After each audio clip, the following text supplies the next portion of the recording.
Yeah.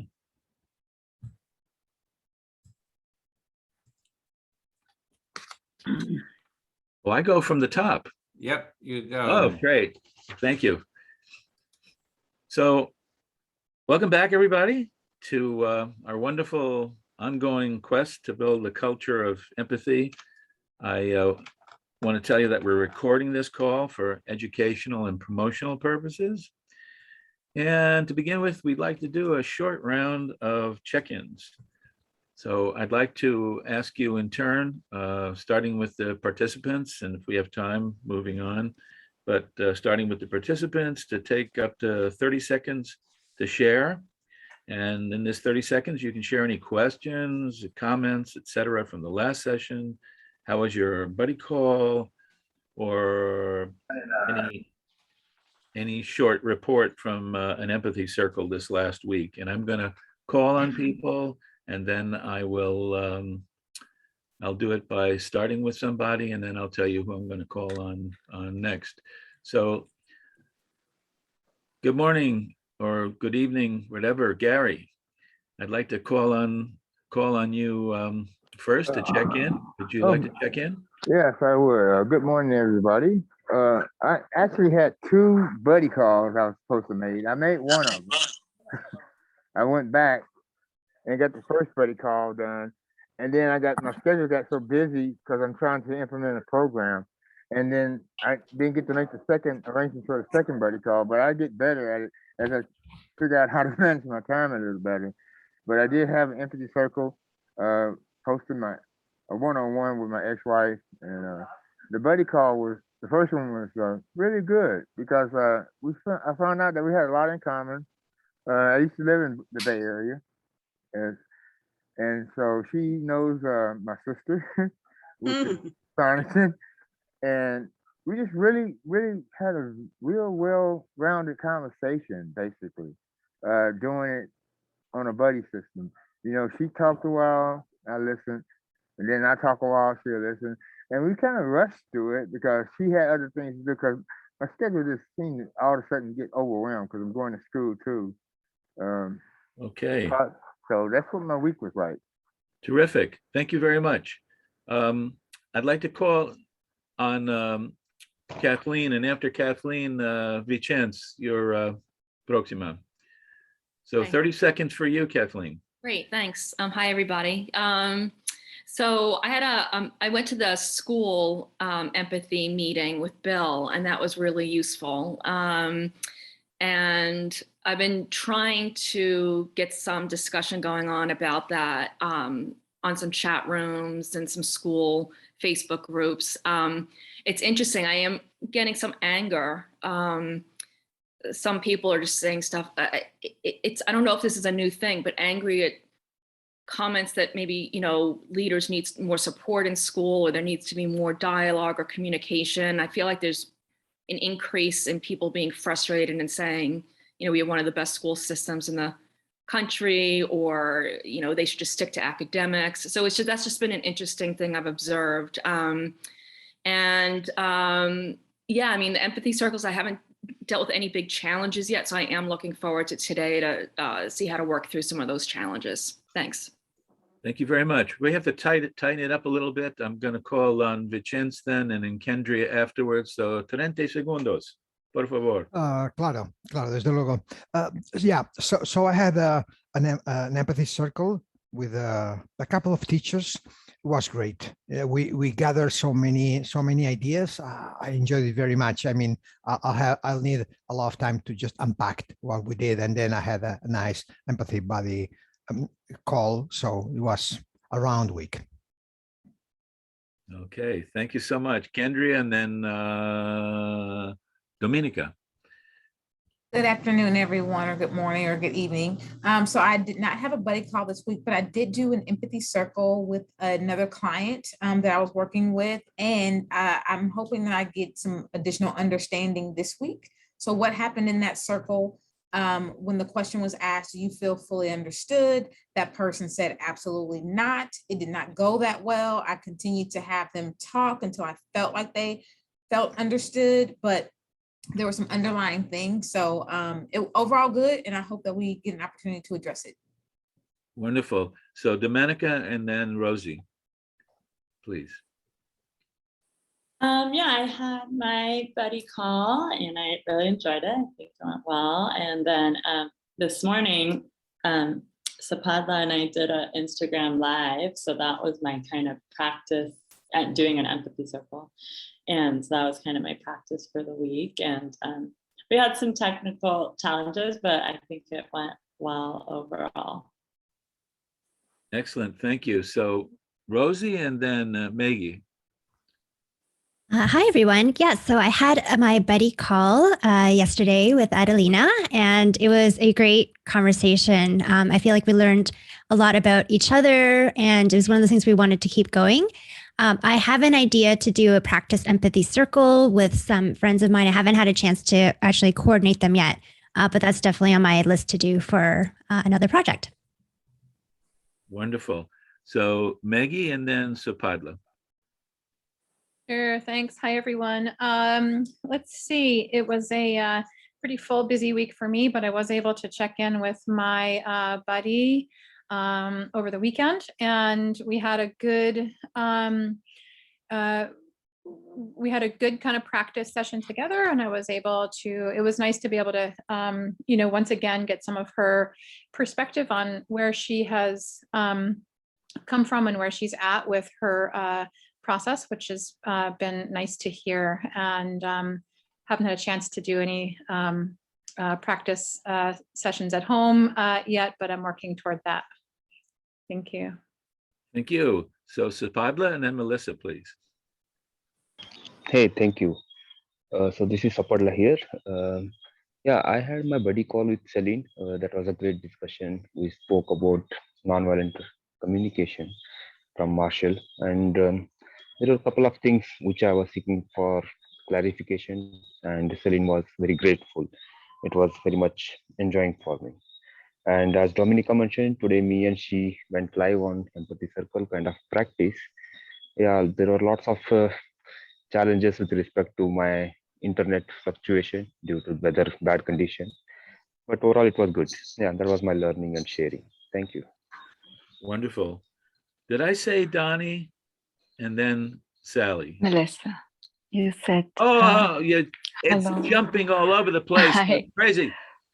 Melissa, and then, well, Yes. now I have Alfred after you.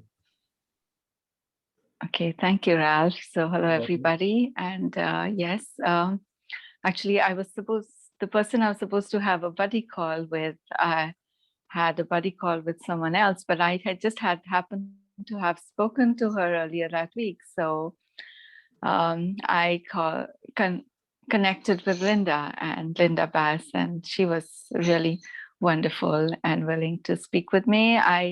We actually, it was more of getting to know each other and speaking about each other's concerns and experiences with the Empathy Circle. So that was wonderful. I also facilitated an Empathy Circle with people who never knew anything about empathy, and it was amazing. It was a challenge, but it was a great experience. Thank you.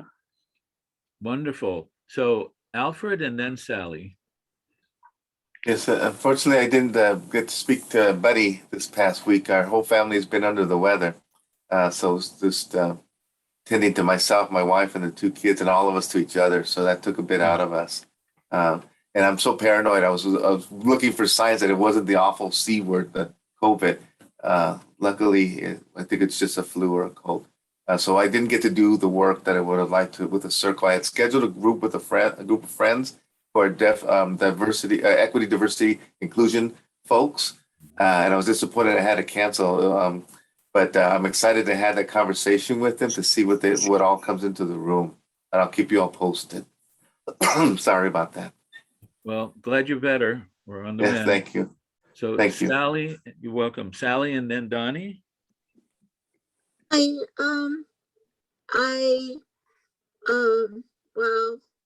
didn't see the email for several days, really caught up with a guest. And so, and then Evelyn is in Germany. So that was wild. She didn't feel comfortable with the Zoom technology. And so somehow I got Zoom to work myself, which was the very first time. And so anyway, we had a wonderful, wonderful time together. Thank you, Evelyn. And yeah, it's a lot of progress there. Fantastic. And last and certainly not least, Faithful, it's your time. Yeah, thank you, everyone. I'm Faithful from Nigeria. It was a great time in the body call with Bill.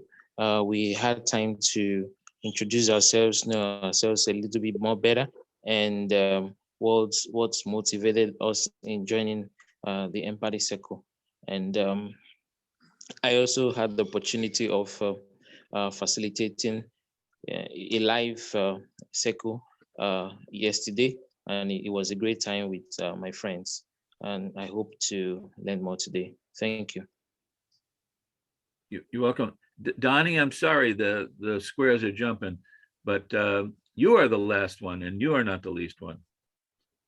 I didn't get to buddy call anyone this week. I didn't know who to contact and I didn't know what to do. So I was waiting for someone to talk to me, but I never got the chance to buddy call someone. I'm just gonna ask you guys if how to get in contact with my buddy next time, because I didn't get a chance to say hello to them. Thank you. You're welcome. Well, that was a great check-in.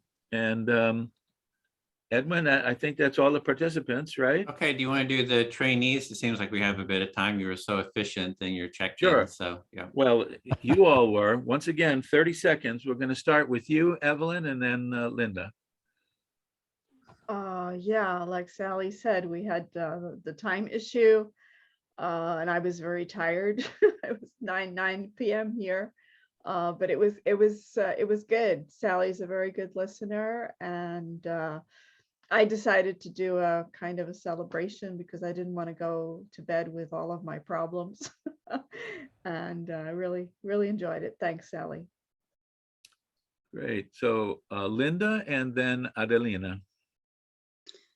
It was a good week. Really did enjoy my buddy call with Melissa.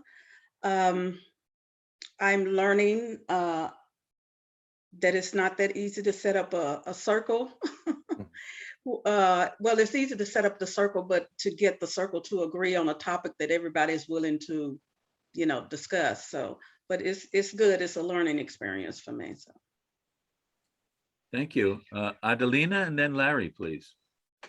Hi, so I had my buddy call with Rosie this week, and it was really interesting. We discussed about how empathy circles could help improve the environment in organizations, especially when it comes to places where empathy is not the main thing there, and employees could really benefit from it. And unfortunately, I could not organize any empathy circles this week, but probably tomorrow I'm going to join one. Thank you. So then Larry and then Cynthia. So hi, I'm Larry in Florida, and I didn't get to connect with my buddy that was assigned. He happens to be traveling, unfortunately, to a family funeral. And I did happen to have a coincidental buddy call with Sally, and Sally and I enjoy our buddy calls and communication. And I also had a buddy call with Celine and get to help Celine with her Proyecto en Español, which I'm really disfrutando. I'm really enjoying. I learned Spanish in high school, but I lived most of my life in Miami. So I'll stop there. That's 30 seconds. Claro que sí. So who is the next? Cynthia, please. Yeah, so I unfortunately my buddy could not show up for our buddy call. She had a lockdown at her school, which I'm surely hoping that everyone is safe. So that was very alarming. And I'm just sending good wishes to Melinda for that. So and I didn't get a chance to run an empathy circle this week, but we'll hope to this coming week. Terrific. I think I'm next. Had a pretty hectic week, and I felt like I was squeezing empathy circles in the week, and I dropped the buddy call requirement. So please, I apologize to whomever. And I had a couple of great calls with a couple of our elite trainers, Lou and Bill, which were very enlightening. So that's me. Really, man. You laugh, but wow. So I think that's that's it. Anybody else to go to, Edwin? You want to pass it on to Bill to do the For feedback? feedback. Yes, sir. Bill, please. All right, feedback. Again, this is not, we're not going to answer every question. We have limited time, but to get some of the questions from the last session. So one of the things people asked about a certificate. We do not have a certificate of competence, or we cannot give what they call here CEUs, or continuing education units. We're looking into that. We would, however, be happy, we don't have a certificate, it would be easy enough to do, of completion if you needed something. And certainly, I think we'd be happy to write a letter to say that you participated if that would be helpful. So then one of the things, I guess, that came up last week, but also here, what to do about people in crisis, and then talking about threats, and then the other end, too polite. When people are too polite. So I'll try to smush that all together in some sort of coherent talking. So when people are in crisis, one of the things that Lou talks about that I really like is he talks about capacity. And that's the capacity of the person you're talking to, and also your own capacity. What do you have the capacity to do? And it's very important in a stressful situation that you really kind of take stock of yourself. I can do this, but I can't do this. Because if you overextend yourself, you can do more harm. And so one of the things is when people are in crisis, one of the quick and dirty ways that in special ed that I learned was to see if they're really talking about self-harm, how concrete are they about it? Do they, is it just something I want to do this, or no, I'm going to get this and I'm going to do that? The more specific, the more red flags should be raised. And in that case, it's good if you feel that that might come up to have a list of resources in your area, or in this case, you could go onto the internet, the area that the person is in, so that they can avail themselves of those resources. Now, when people threaten or kind of go outside or really angry, the first thing that we do is we try to give empathy. By the way, I don't always do that. So if you're worrying about yourself, I'm not perfect. But we give empathy, we reflect, and many times, and it's amazing, as you trust the process, that will help kind of calm them down and bring them in there. If that continues, then you look on your resources and you think, well, what's my capacity to handle this? What's the capacity of the people in the room?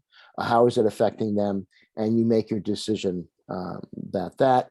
And one thing was about too polite when people are going,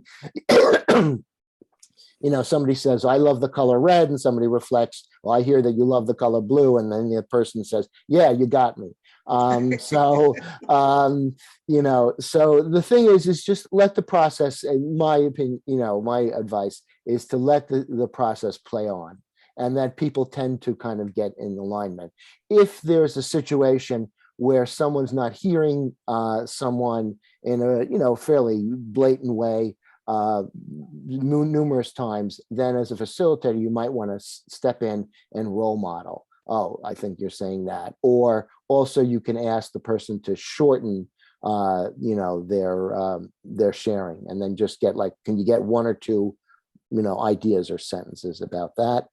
A lot about language barriers. First of all, we always say, if you're coming here and English is not your first language, thank you very much. You are brave. We love to have you here, and we're happy to make any sort of accommodations. And generally that means shorten and clarity, and not to use too many of we call idioms, can't swing a dead cat in a room without hitting a facilitator. Something like that. Sorry, that was the first one that came up. Sorry. And then what comes next? And that's part of our co-creation here. We do have the facilitator support group. We have My Empathy in Schools, and various other things, plus everything that everyone else is doing. There are a lot of exciting, Celine's, of course, Spanish class, and I'm sure I'm missing some other ones.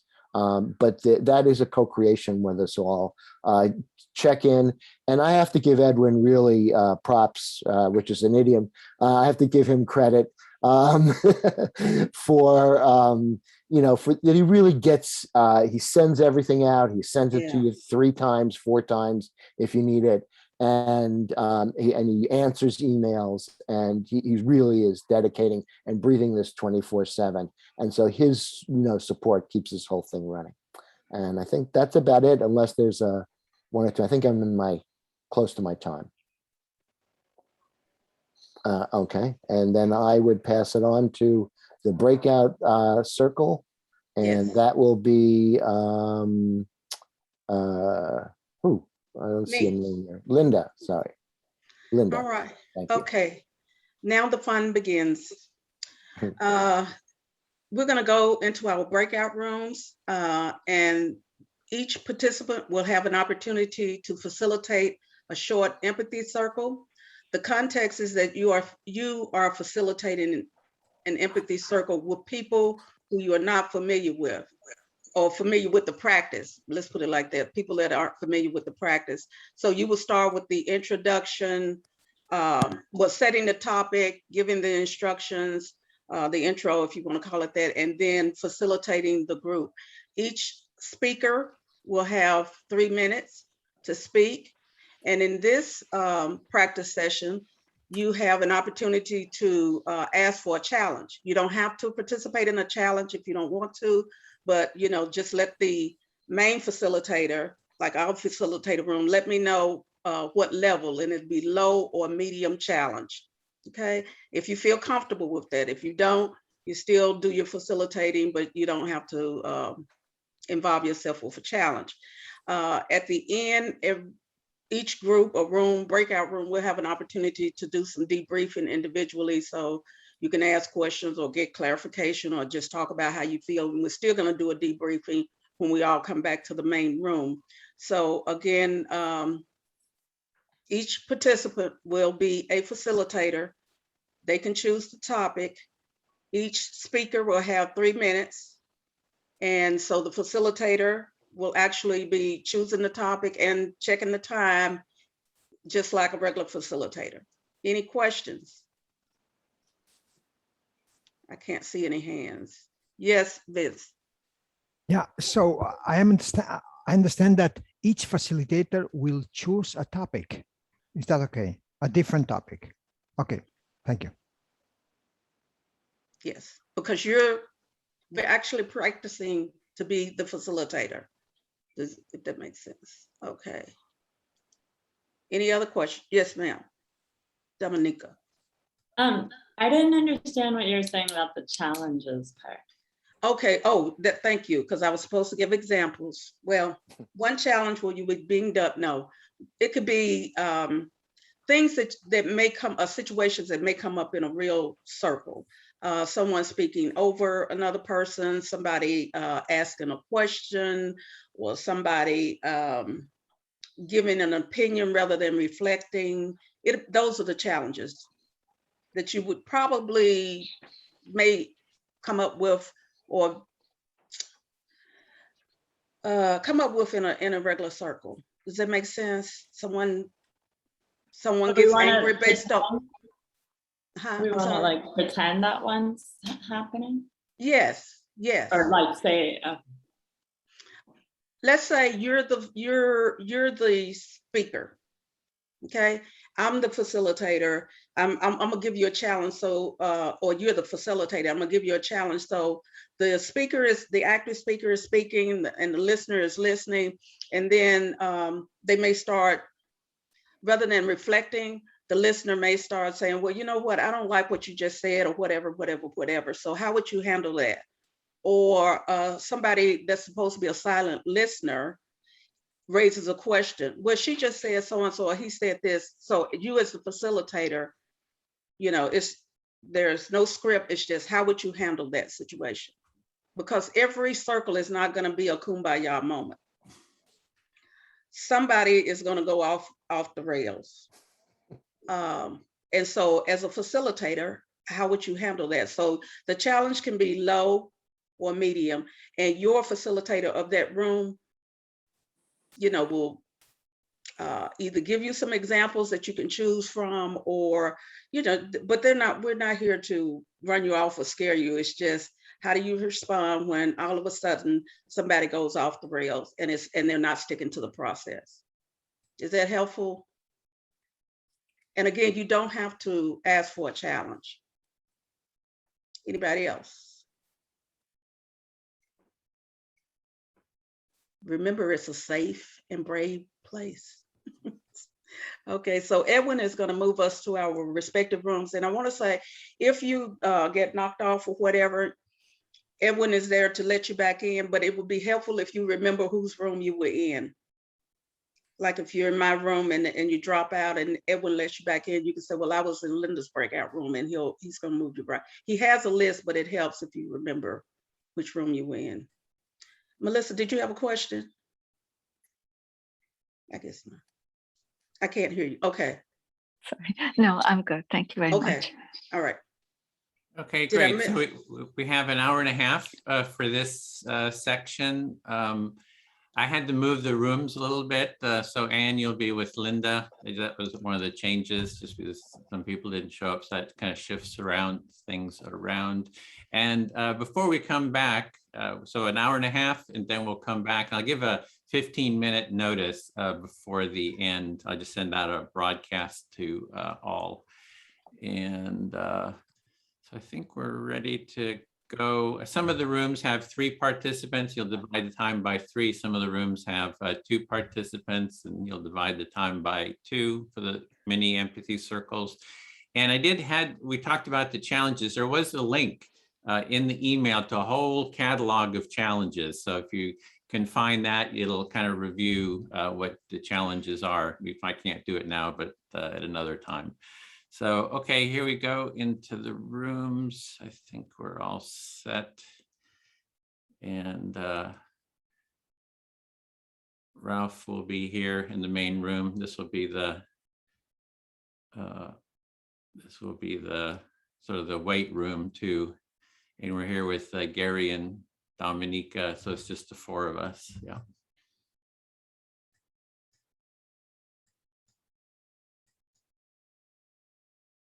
You're muted, Ralph. Okay, so who's going to start first?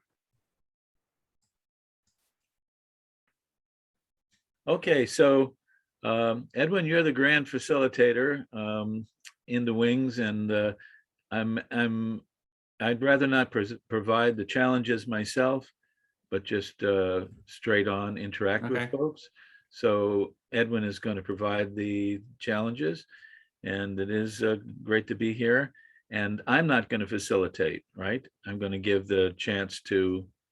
You're keeping the time, dividing it by 2, and then keeping track of that time, and then, and leading the debrief. Yeah. So am I dividing 90 minutes with 45 minutes? Exactly. Now am I gonna subtract a little bit of time at the end so we can debrief? Okay, so it's not 90 minutes. Let's say it's more like 80 minutes, and each person will go for 40 minutes. Is that, and in that 40 minutes, how long we're talking about the is it 3-minute exchanges, 4-minute exchanges? It's 3. I put it into the chat. It's in the, you can see the Okay. instructions are in the chat. So Right, that's put it in again. That's the spinning plate I didn't see. Okay.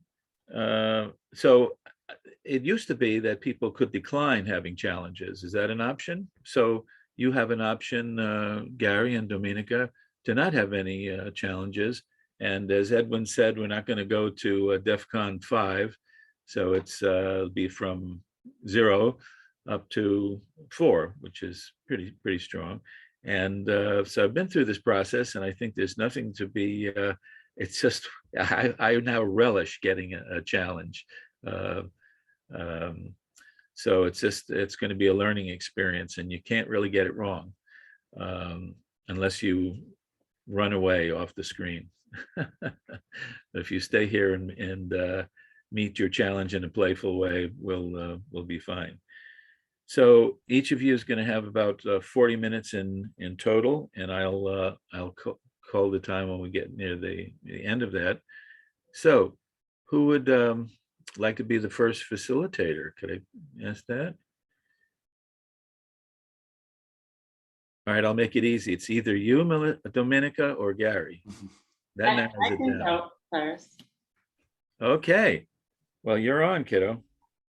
All right. So I also have to do, since I'm practicing being a facilitator, I need to get my timer thing on too, right? Yeah. Yes. Okay. 3 minutes. Oh, so you're the listener and I'm the speaker, huh?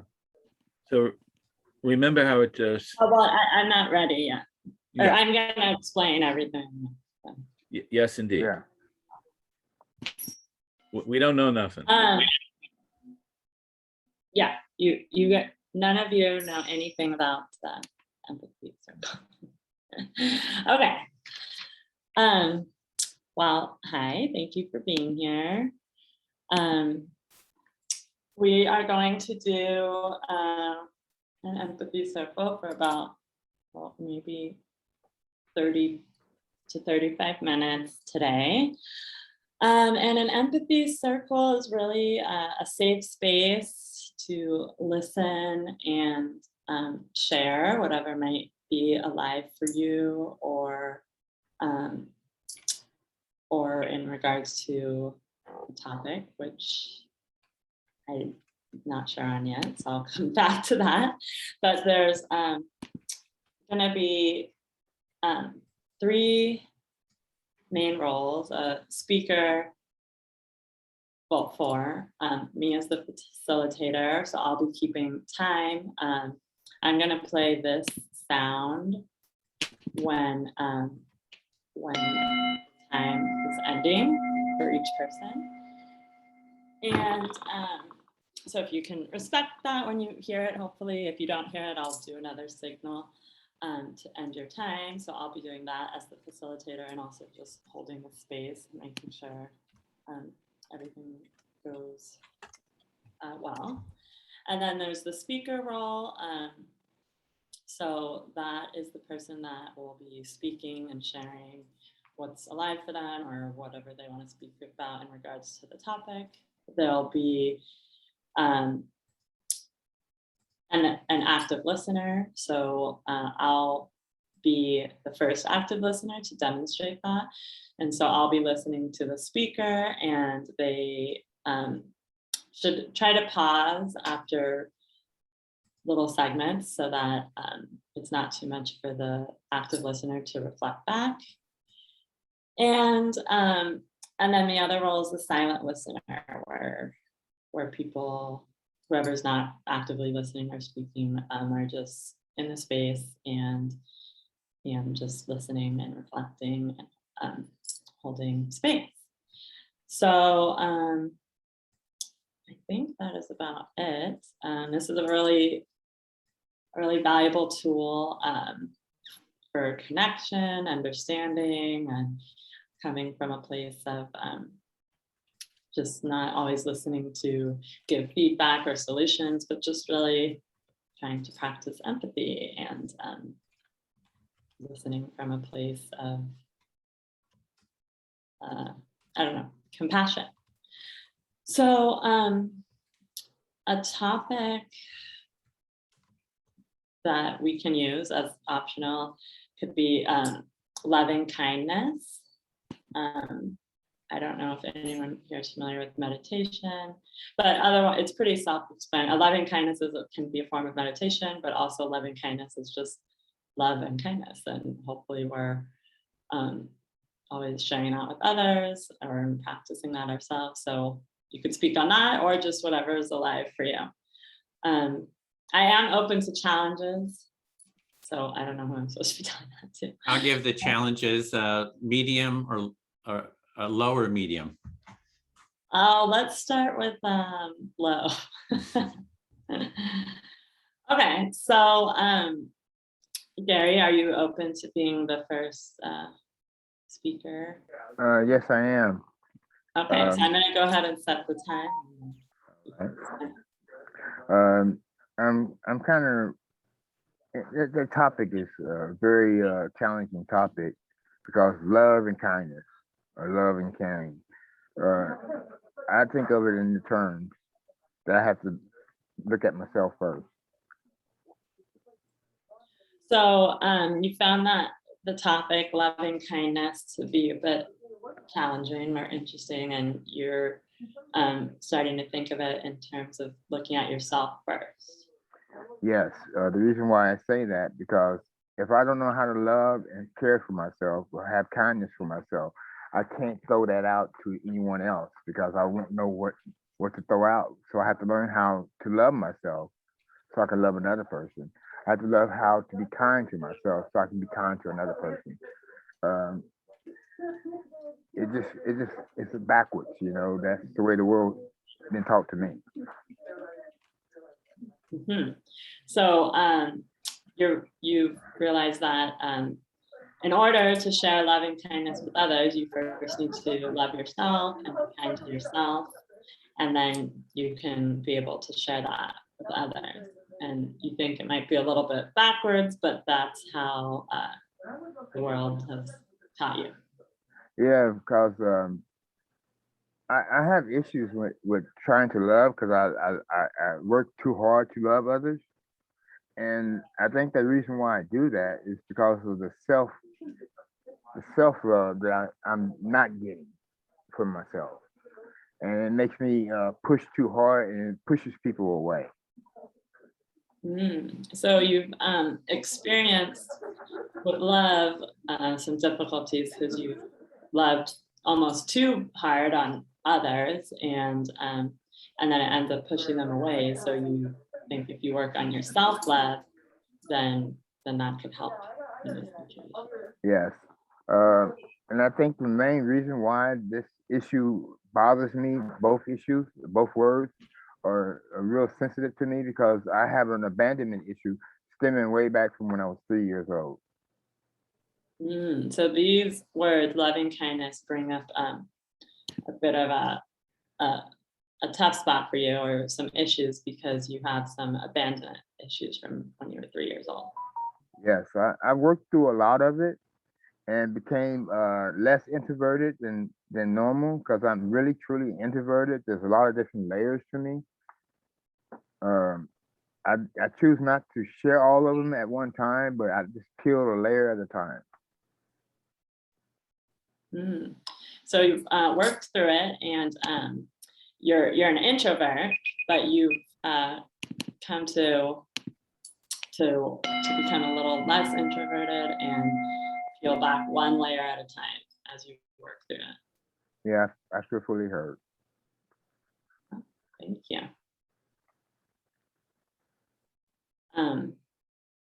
So now, oh, maybe that's something I forgot to mention in the instructions. So then the speaker gets to choose who they want to listen to them on the topic. Okay, so I guess I become the active listener, and Dominique? Just that's actually the Oh, sorry, the listener chooses. The active listener is then the speaker, and the speaker chooses who they want to listen. Sorry. Thanks, Gary. You were paying attention to my wrong instruction. Okay, I'll choose Ralph as a listener. Are you open to listening, Ralph? You're muted. Oh, okay. Yeah, so I thought of the topic of loving kindness. It was kind of the first thing that came to mind because that's something I've been focusing in on my meditations over the last few weeks. And I think it's a great theme, an important theme, but also could be complex. So You chose the topic because it's been, in fact, the subject of your meditations for the last few weeks, and you're discovering that it's not only vital, but complex. yeah, and because, a lot of things come up in day-to-day life, and sometimes, you might be judging or this or that, but I think with loving kindness, it's really supposed to be kind of like unconditional love and kindness. But with that, there's also other layers because boundaries are also important. So how can you be having loving kindness, but also keeping your boundaries to keep yourself safe? So in daily life, you find yourself sometimes pulled away to judgment. Loving kindness is not that.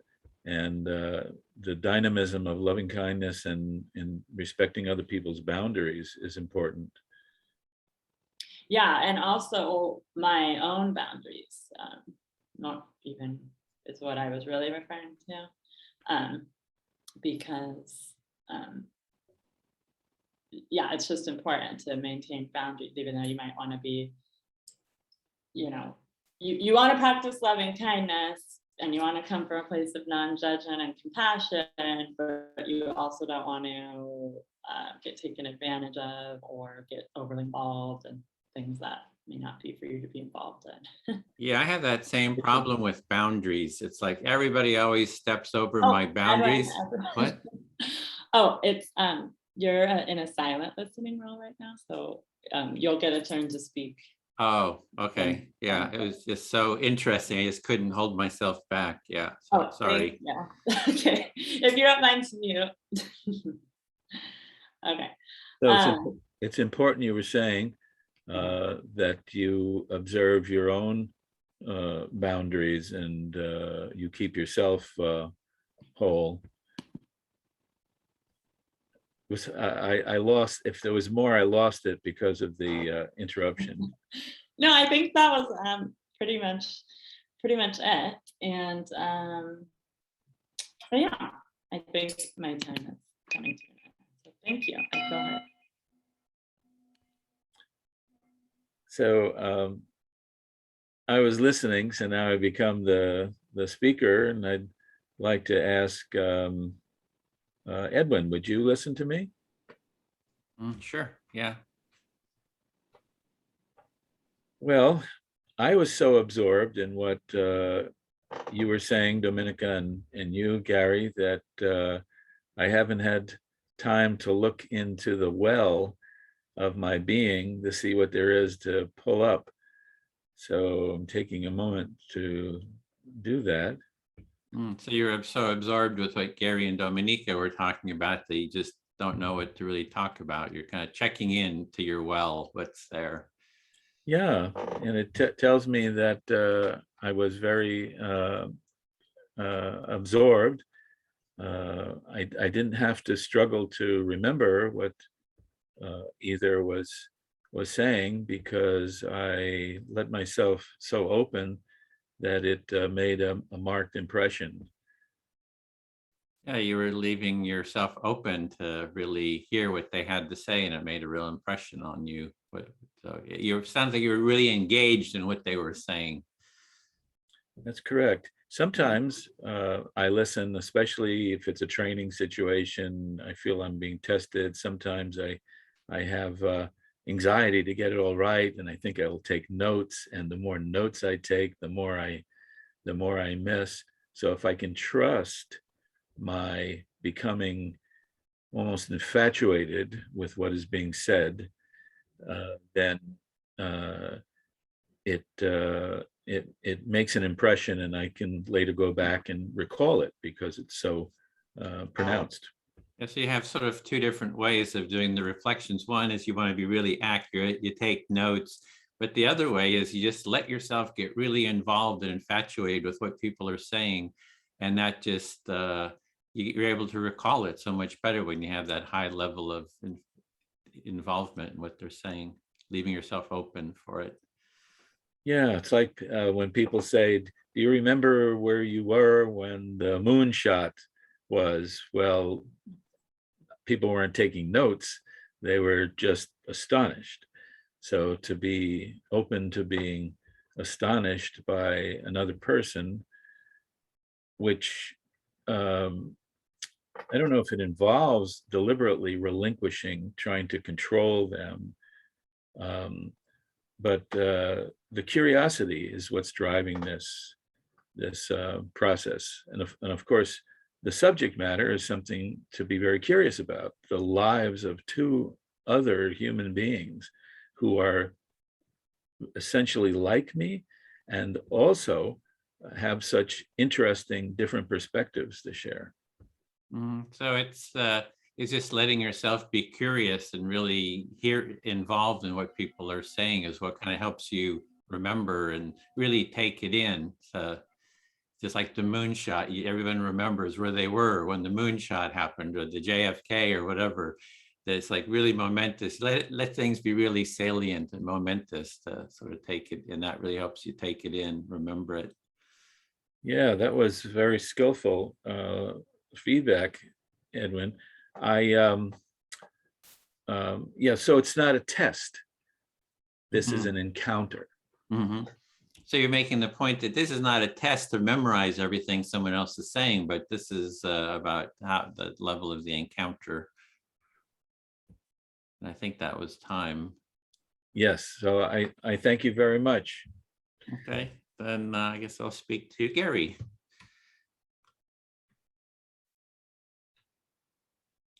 Yeah. So, okay, I'm ready to listen. Yeah, so the loving kindness, I think, is a topic, I think, is out of meditation. There's loving kindness meditation. And the type of meditation, as I understand it, is you think of someone that you love, like your mother, and then you project that onto the world. So you try to tap into it and then you project it. So that's sort of my understanding of loving kindness. You said that the topic, loving kindness in meditation, and that you tap into a source of love from someone else and project that out into the world. Yeah, that's from what I've seen of it. And I'm not sure how effective it is. I think what we're doing with empathy circles is more effective than loving kindness, because people I know who, they do loving kindness, you kind of meditate on that, which, I mean, I'm sure it's helpful, but then they just don't know how to do relationships. They don't know how to necessarily listen, because it can be sort of self-absorbed projection onto others. I'm going to project this love onto you. So I have a little bit of skepticism of what I've seen in the loving kindness approach. Yeah, so you have some skepticism about the loving kindness approach, but in the empathy circle, you seem to find yourself because you're actually putting yourself in that other person's shoes and listening to them before you. Yeah, so it's the compassion community. I overlap a lot with the compassion community, and meditation and loving kindness meditation is a big core practice to the compassion community. And I would say the empathy circle is like the core practice to the empathy movement. So I see them as a little bit different foundations. Yeah, I hear you saying that there's a difference between loving kindness and empathy. Loving kindness being a part of the compassion mode or the core, and empathy being its own core. Its own movement. Yeah, its own movement. Kind of, there's sympathetic. two. Yeah, there's a compassion movement, and there's a whole group kind of coming out of the Dalai Lama. A lot of universities, and And then there's sort of this empathy movement, and I see them as having different core practices at the core. Yeah, different core practices at the core of both of these movements because they're separate from each other. Yeah. Meaning that they go apart from each other, but somewhere down the road they might come back together again. I hope. I hope they come together in empathy. I hope they listen to each other. You're saying that you hope that they come back in empathy, so they listening to each other. Yeah, because the loving kindness can be more of projecting, because you're projecting out. I think the empathy is, well, I'm going to listen to you, I'm going to be present and hear what you're saying and sort of take in. Yeah. So it can be a little bit, and I don't think you can do meditation, mediation with loving kindness. You can mediate a conflict with empathy circles, but I don't think you can mediate a conflict with loving kindness. I hear you saying that loving kindness is not a tool that can mediate a conflict, but empathy is, because you listen. And you think people need to learn how to listen more rather than be compassionate. I feel fully heard, yeah. So Gary, you get to speak again because you were the. Oh, okay. I get to speak again. You know, Dominique. Well, you have to choose a listener. Yeah, Dominique. Oh, I'm a listener. Okay, great. Oh, fantastic. I heard you mention in your past conversation about unconditional love and boundaries. Now, my belief in unconditional love violates boundaries. So you heard me speak about unconditional love and boundaries, and you believe that unconditional love violates boundaries. It can, in a subtle way, you know, because you have to be real empathetic to have unconditional love. I mean, that's a core. You know, you can't let people run over you, true enough. But at the same time, you're willing to accept everything that is done without judgment. So you believe unconditional love can violate boundaries because in order to have unconditional love, you need to have empathy. And it's a core trait, and unconditional love, wait, I forgot what was the word you said. It allows you to understand things without judgment. Yes, okay. Unconditional love allows you to understand without judgment. Which is a very unique trait that's hard to balance, because nobody wants to be violated or their boundaries stepped over. But when you practice an unconditional love with the core being empathy, you kind of find yourself in a different place. Mm-hmm. So it's a little bit complicated because with judgment, that's a hard thing to just not pass judgment. But if you can practice unconditional love from a place of empathy, then maybe that can work better. Yeah, I truly believe that you could practice unconditional love with the core being empathy, because empathy allows you to not pass judgment or opinions on the statements or the events that took place in front of you. Mm-hmm. So you could practice unconditional love with empathy, because empathy allows you to listen without passing judgment on what the person's saying in front of you. Yes, or the event that's in front of you. I mean, and that's what unconditional love is. It's not placing blame or fault or allowing them to run over you at the same time, because you have to be loving and empathetic with that person. So you really want to listen to them to see what they're saying before you pass a judgment. So you would want to have unconditional love without judging or letting your boundaries be pushed. And by having empathy, then you're really able to do that. Yes, I feel heard. So whose turn is it now? It's yours.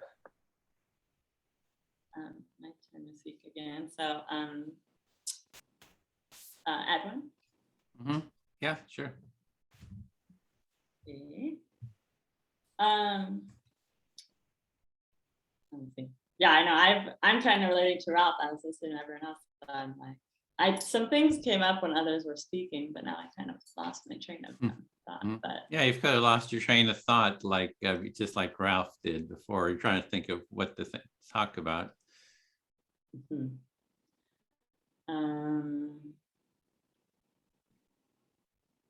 I know. So what I had thought of before when someone else was speaking, I want to talk about, I forgot now. So I'm just gonna go with something else. Yeah, that happens to me all the time. It's like I have all these things that I'm thinking, when people are speaking, that I think of those things. Edwin. What? So in this role as the active listener, you're just supposed to reflect back what I'm saying. Oh, okay. So I don't say what I'm thinking. I just reflect back what you're saying. Is that right? And when it's your turn to speak, you could then give your okay. Well, I'm sorry about that. I didn't understand. No problem. So let's see. Loving kindness as a meditation, judgment, unconditional love. We've been covering a lot of things. A lot of topics, but yeah, I don't know. Well, some of what Edwin was saying about in regards to the compassion movement versus the empathy movement, I can see how they are different. Oh yeah, that's one thing I was thinking of. Empathy seems like more of an active process, I guess, whereas the loving kindness is more of a personal thing, but I think then that could affect your actions. So you're thinking about what I said about the empathy and compassion, and so you're kind of looking at those two, that you're seeing that empathy is more active, but that the compassion can influence your actions. So you see, I think is what I'm understanding. Yeah, and so maybe, I think it also relates to what Gary was saying. It starts with self-love, self-reflection, self-compassion. So maybe if you are taking time to do that during meditation or whatever form works for you, that might inspire you to then take more action and hold empathy circles or other actions that you come up for.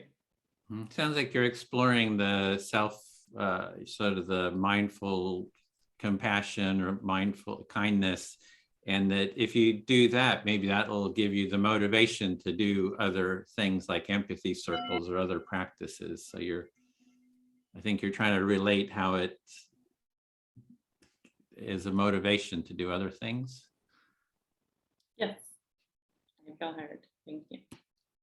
Okay, speak to, that was your time, is that? So I guess Ralph.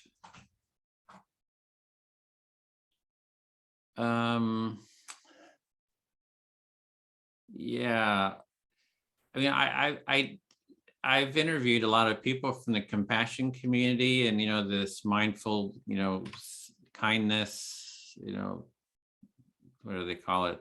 Loving kindness meditation is like a big part of that, and I just find some of the compassion people, even the leaders, are very critical, are politically very critical. So it's like saying, oh, the conservatives are, they're assholes or whatever, and they're coming from this compassion, background. So I just have found that kind of interesting.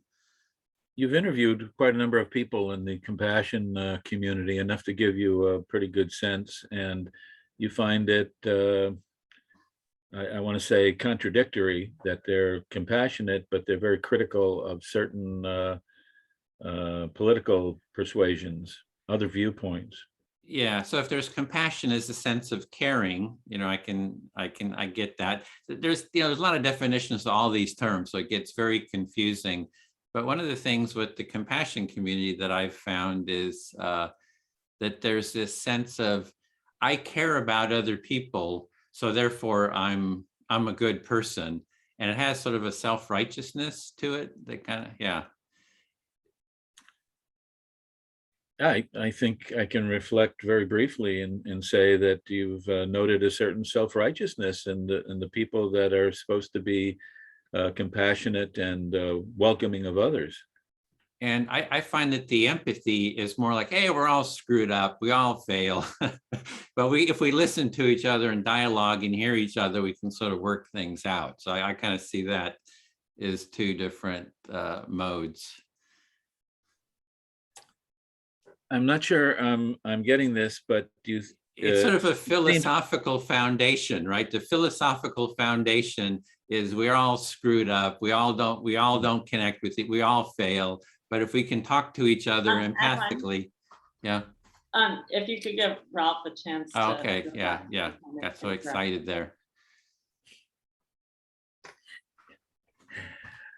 I didn't recognize it as a challenge. I was accepting the legitimacy of Edmund having another chance, but thank you, Domenica.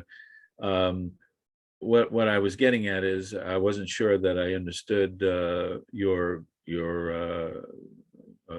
grokking of the compassion community, but it seems to have something to do with the fact that they're involved with what's wrong and everybody's falls short, and that somehow is a principle of their compassion.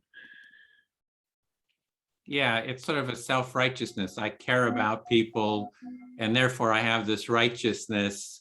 And you don't care about people, mostly conservatives, so you're you're kind of assholes. I mean, this is like one, yeah. So, okay, that was my term. Yeah. Okay. Well, again, you brought up the self-righteousness and the not seeing the value of other people's lives. Certainly. Yeah, I got a lot more to say, but I'll end it there. Yeah. Do you feel heard, Edward? I do. Yeah, heard enough. Yeah. I was going to sneak in a final reflection, which is you sure do have a lot to say. Uh-oh, is that a challenge? Now I'm just getting confused. I don't know what's a challenge or real. I was just gonna say that, yeah, sometimes it can be difficult with the allotted time, but thank you for respecting the time, Ed. Okay, your turn, Ralph. So I was listening, and I can't help but do this. So Edwin, would you listen to me? Yep, I'm listening. Okay. The reason I want to speak is because I feel very passionate about what you just said, and I feel disturbed and want to offer something that might be peacemaking and reconciling and have an intrinsic integrity. Mm-hmm. Yes, you feel disturbed by what I was saying, and so you want to speak to me about it. You have some peacemaking things you want to say that might help with peacemaking. Yes, and I don't think it's personal that you brought it up. I think that this is a rift that I don't believe is an essential contradiction between what you call the compassion community and the empathy community. In fact, it just boggles my mind that somebody who's compassionate is not also empathic. Yeah, so it just boggles your mind that somebody who's compassionate wouldn't be empathic, and I think you want to address some kind of a rift that you don't see there. Especially in an age of mindfulness, where everything is mindful, mindful sniping in the army. and so forth. I think it's time to slow things down and go back to the motivation behind our wanting to be empathically compassionate in a mindful way. Yes, you want to go to the motivation for being mindful and something about mindful sniper, being a mindful sniper. Yeah, how can that be? So obviously there's some distortions, and of course there's people who practice Rogerian psychology can be complete jerks. How many meditation teachers have been just off the wall in an age of Me Too and scandals in every quarter of our society? So that doesn't poison that doesn't have to poison the well.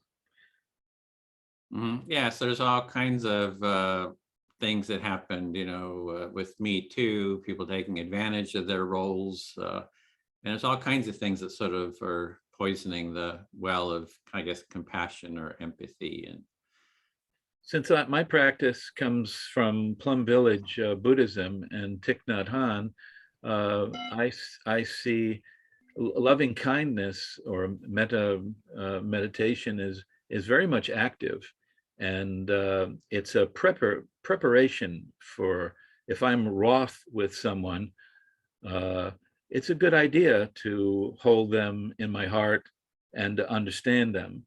But in this practice, and I think traditionally in Buddhism, if you see something, act on it. It's not enough to see somebody lying in the gutter. You're not compassionate if you don't do something about it, because you see yourself in that person.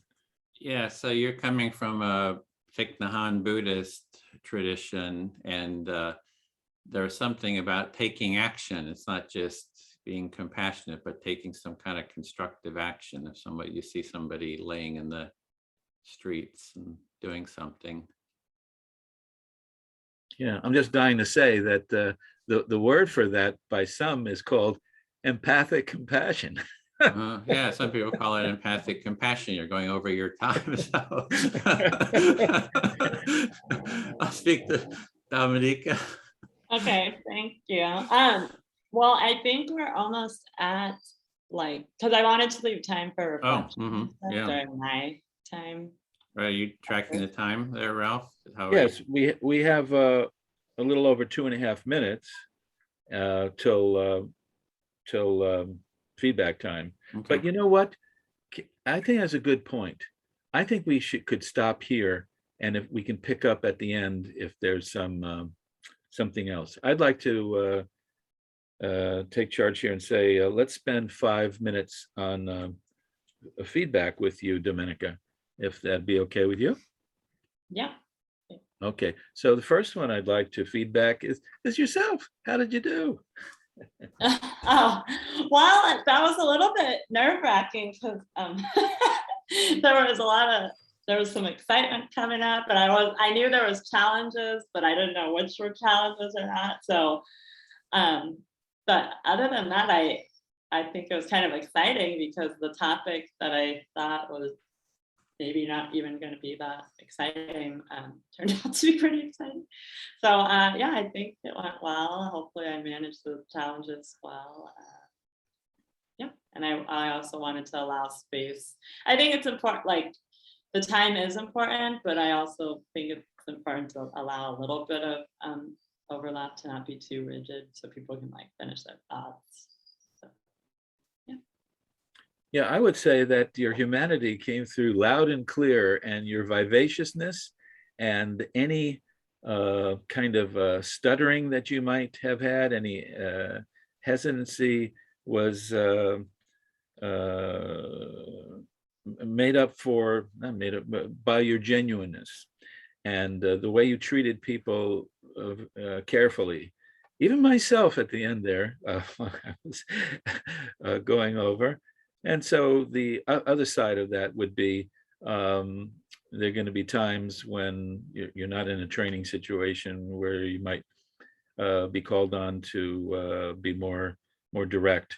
We used to call that using your hard sides, or showing bright lines. But I found it I was just drawn into a very warm and also sure-footed facilitation. That's all I want to say right now, to give Gary and then finally Edwin time.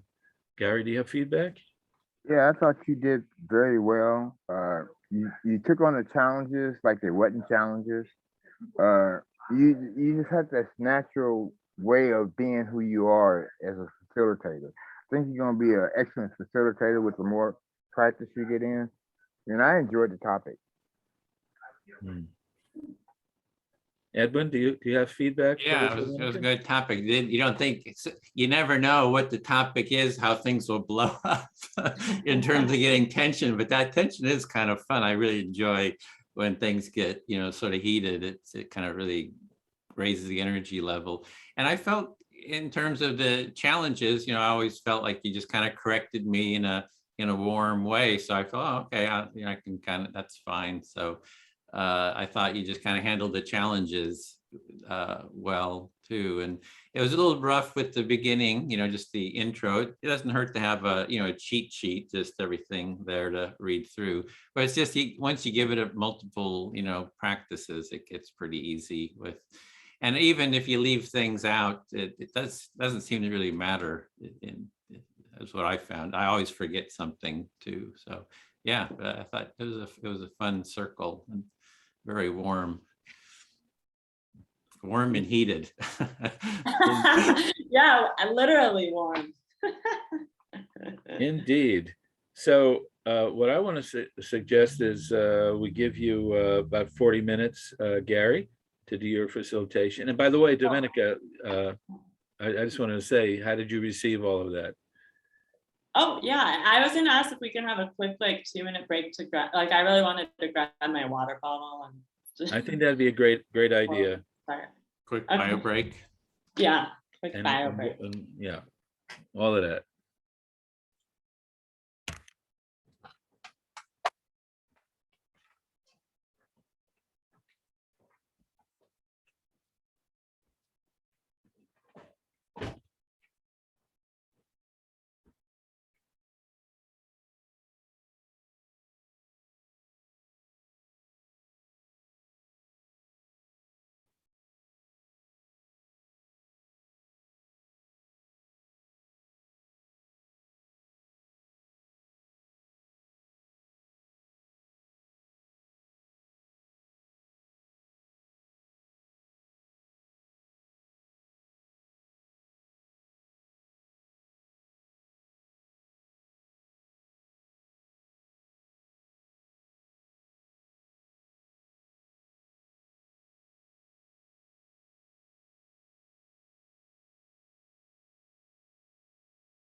Okay.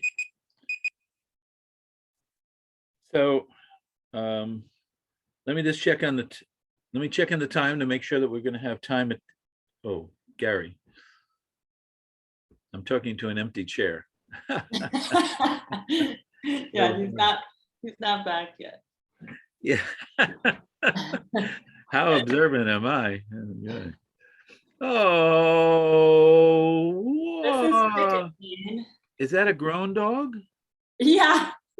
That is It's not perfect. mine. I'm dog sitting, but yeah, I think he's like over 1 year old, I think. But Well, yeah, he's where are you? so, Where are you right now? I want to come over and dog nap that creature. he's so tiny. That's the exact size dog I want to bring with me when I go out on the streets with and meet with street folks. They react so well to dogs, and I need a small one. Oh my gosh. No, yeah, dogs are great. What is the word? Well, anyway, it's great. Icebreakers, or they? Oh no, like oh my gosh, what is the word? Like service animal, they're Companion my animals? brain is just not working. Yes, companions, and they allow, there's just something they bring out. Love and kindness. And empathy. Let's reconcile. No, they say it says a lot about a person, how they treat animals. There he is. We're going to set this up for a little bit less than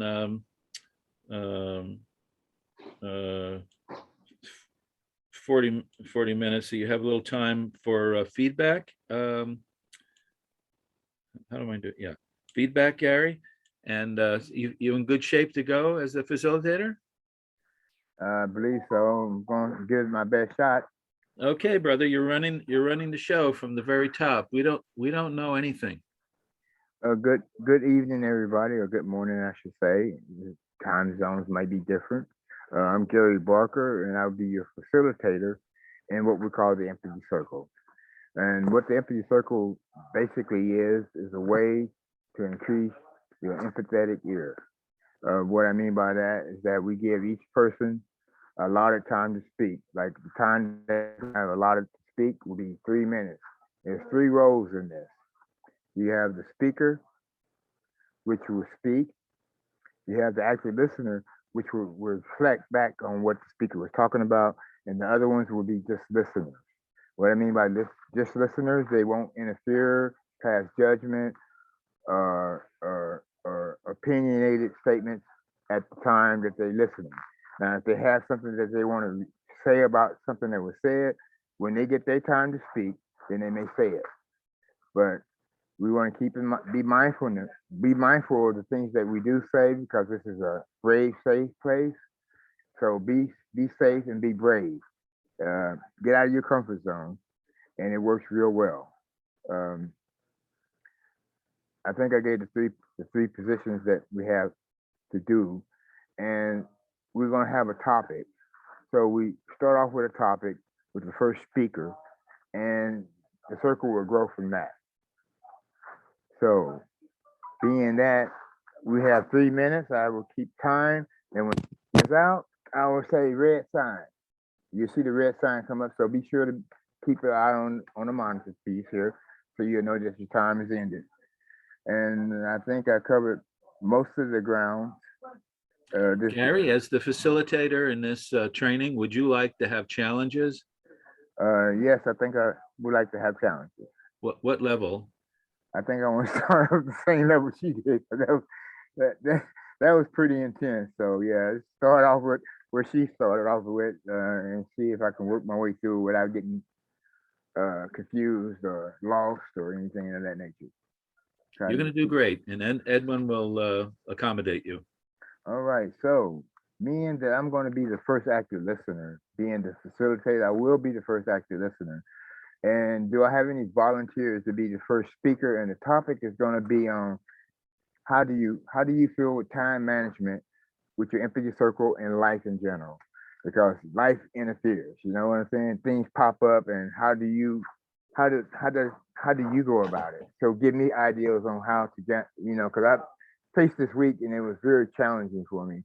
So I need ideas on maybe how to use time management so I can keep my empathy circle where the priority is, along with my life challenges, like going to school, working at the same time. So there's a lot of different challenges, and I really truly put this priority first, but sometimes it won't allow me to make it first. So that's what the topic would be. And who wants to volunteer to be the first speaker? I will, if that's Oh. okay. Yes, that's okay. And I'll be your active listener. You may begin. So, time management. My father was 20 years in the military. He was a war hero. They didn't have the letters back then, but he suffered a lot from PTSD. And he was never happy unless he was in a crisis. And then his children had to be in battle ready in their battle stations. And time management was the lord of the house. So what I hear you saying that your father was ex-military, and that being military, he had a concept for management, but his time management was really more focused when there was chaos in front of him. Is that what I hear you saying? Yeah. And it seemed like no matter what we were doing, the most important thing was to do it on time. Oh, no matter what you was doing, the most important thing would be to do it on time. If we were going on a camping trip in the Boy Scouts, he'd wake us up at 3 o'clock in the morning to get ready for a 7 o'clock departure. So if you had a 7 o'clock departure, he would wake you up at 3 o'clock to make sure that you was on time. Consequently, I've had a lifelong rebellious attitude toward being on time. So you have had a lifelong attitude towards being on time. And this has not served me well. And it did not serve you well. Yeah. So I've realized that time management is actually more to do with humanity than it has to do with obedience. So you found that humanity has a bigger hand in time management than things to do itself. I often have to look inside myself and see what feelings are coming up when I need to make an appointment. There's the thrill of cutting it down to the wire, getting there at the very last minute. So you say you have to look into your feelings to make sure that you're doing the right choice and making sure that you don't get there to the very last minute of it. Yes, there's something deeply ingrained in me that if I get there early, it's kind of a defeat. But I've turned that around. Sometimes I've had to make an effort, but I realize now that getting there early is like being the welcoming host to the situation. Okay, we reached time. So you feel like, I heard you saying that you feel like that when you get there early, is a well side thing of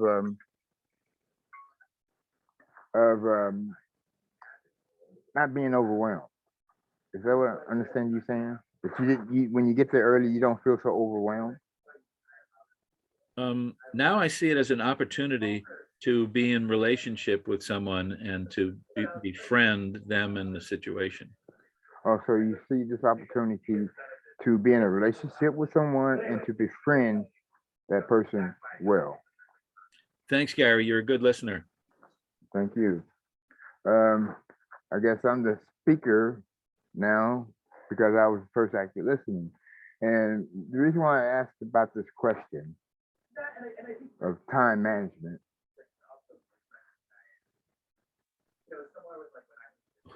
Who's listening to you? Oh, I got to pick an active listener. Dominique. I'm sorry. I start all over. Will you listen? Mm-hmm. Thank you. I guess the reason why I picked this issue or this topic of time management, because I think it's more of an automatic, like you said, thing tied in with humility. I mean, with humanity, than it is actually about choosing and making an appointment. What was the last thing you said?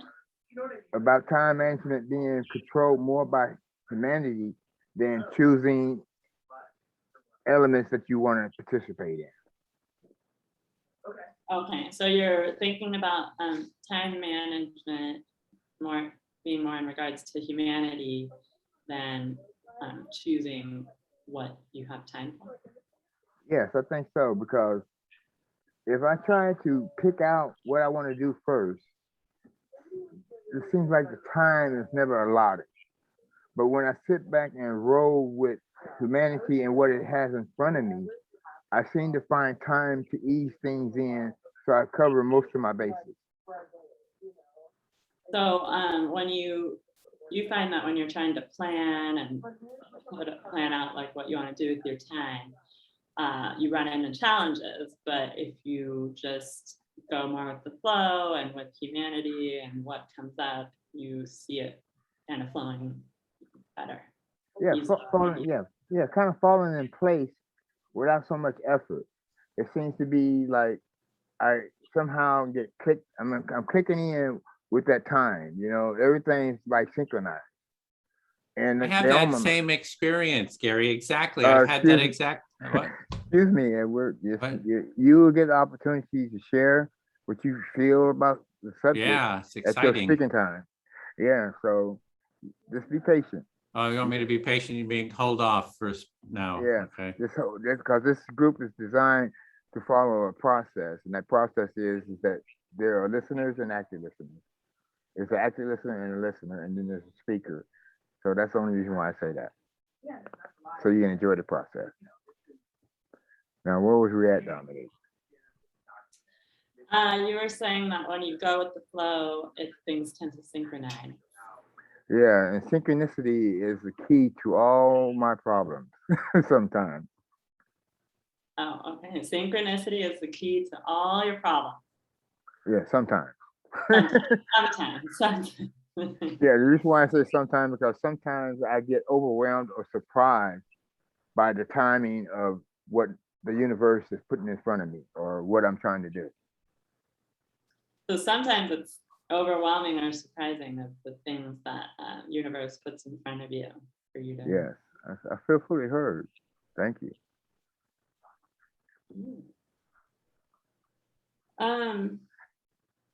Yeah, time management. Oh, okay. Yeah. So Dominique, it's your turn to be the speaker, and you shall pick an active listener. Yes, I'm gonna choose Edwin. Okay, I'm here. So time management. This is an interesting topic. Something that I would normally just say like, oh, I'm not very good at that. But I do believe in the power of words and thoughts. So I'm going to say I'm great at time management so that I can bring that up into reality. Yeah, I'm really bad at time management too. So I always kind of mess up with time management.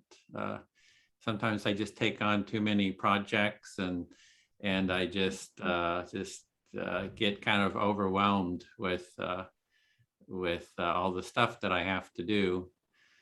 So yeah, I can really sort of sympathize with your concerns about time management, Dominique. Dominica. Okay. And let's see. So again, I'm having that problem. Things came up, but I then forgot. I should take more notes or something. But yeah, I gotta take more notes too. I have like a page here where I kind of take all kinds of notes. So I always kind of write down the notes. And so it's good to have like a page. What? Edward, excuse me. You're giving your opinion and, right. and statement where you're the active listener. And all you need to do is reflect back. Don't pass judgment or opinionated statements, please. Oh, okay. So I just say what she's saying. I just say the stuff she says. Is that what? Yes. Oh, okay. I see. So she can know that she's been heard. That's oh, okay. Yeah. Sorry about that, Dominique. I didn't understand that. So no problem. Can you say it again? What you were saying? I kind of forgot. Yeah, basically that when people are speaking, things come up for me that I'm like, ooh, I want to talk about that. But then I guess since I'm actually listening so well, I then forget about what I'm thinking about. Oh, so when people are speaking here, that all these ideas come up that you want to share, but then when it comes your time to speak, they're gone. You just don't know what to speak about. Yes, exactly. But yeah, I like what Gary was saying about synchronicities. I see that a lot happening in my life, and so that I think looking at time management in that perspective. It's kind of a unique way to look at it, and so yeah, just the idea of how can you manage your time, but also go with the flow of life. So you appreciate what Gary's saying, that how can you do time management but also go with sort of a flow in life. So you sort of appreciate that view. Mm-hmm. And for me, I guess this week with regards to time management and empathy circles, yeah, one thing that came up, I see the time, I'm just going to wrap up my thought. In my buddy call was that the way they are doing it is they have a set day and time each week, like during this training that they're put on with a group of people when they're going to do an empathy circle. So maybe that, if that's possible, that could be a great way to. Excuse me, can you finish the thought and not go into a new thought? Finish the thought that you was on and without going into a new thought. That'd be appreciated. Thank you. Yeah, so I'm hearing that there's, so some people are doing empathy buddy calls. They have like a fixed time that they do it. And you think maybe that's a good strategy for you to do, just for kind of efficiency or. Yeah, or I'm just sharing an idea of how somebody did it. And they're doing that for their circles, not. So if you're just sharing an idea of how other people are doing it, and they're doing that for their circles, actually. Yeah. Thanks. I feel heard. Okay, so I guess I'm the speaker now. I'll speak back to you. So, yeah, usually what I found that's good for time management is not to take on too much, because I was doing like 3 empathy trainings a week at one point. It was just like too much. So I just cut it down to 1, and there's just more space, time management. I like it when there's just more space and not everything's so tightly packed in. So for you, what you've found for time management is to not take on so much. So instead of doing 3 empathy circles, or you're doing less so that it allows more space and maybe less stress. Yeah, I like the feeling of creativity, and sort of my creativity, my sense of connection with myself comes with just having some sort of free time. So I like to have the free time so I can be I can just see what sort of emerges, and I have to sort of feel the ideas. And then I have energy and motivation. But if I'm just working, it's like my motivation goes down and my creativity feels like it goes down. Mm-hmm. So by having more open time, your creativity and your motivation actually goes up, because if you're just working away, you're not able to allow that space and time for creativity to come up. And when creativity comes up, then you're more motivated. Yeah, and my family is German. They're both my parents are from Germany, and German culture is very structured, very time, like the buses, the trains, everything kind of runs on time. So I do like to, kind of have, if I say I'm going to do a time, I try to do it and appreciate when everyone else does. And I also liked what Ralph said about, I like to come a little bit early, because in that little early phase, sometimes I connect with the people, if it's like a group and they make some connection. So I really like that too. I do that a lot too. So you're saying that both your parents are German, and they're known for being very structured, timely culture, and so you do appreciate, like, if you say you're going to do something, you'll be on time for it. But you also, and even you like to be a little early, especially if it's a group thing, because you might connect with people. Yeah, I feel fully heard.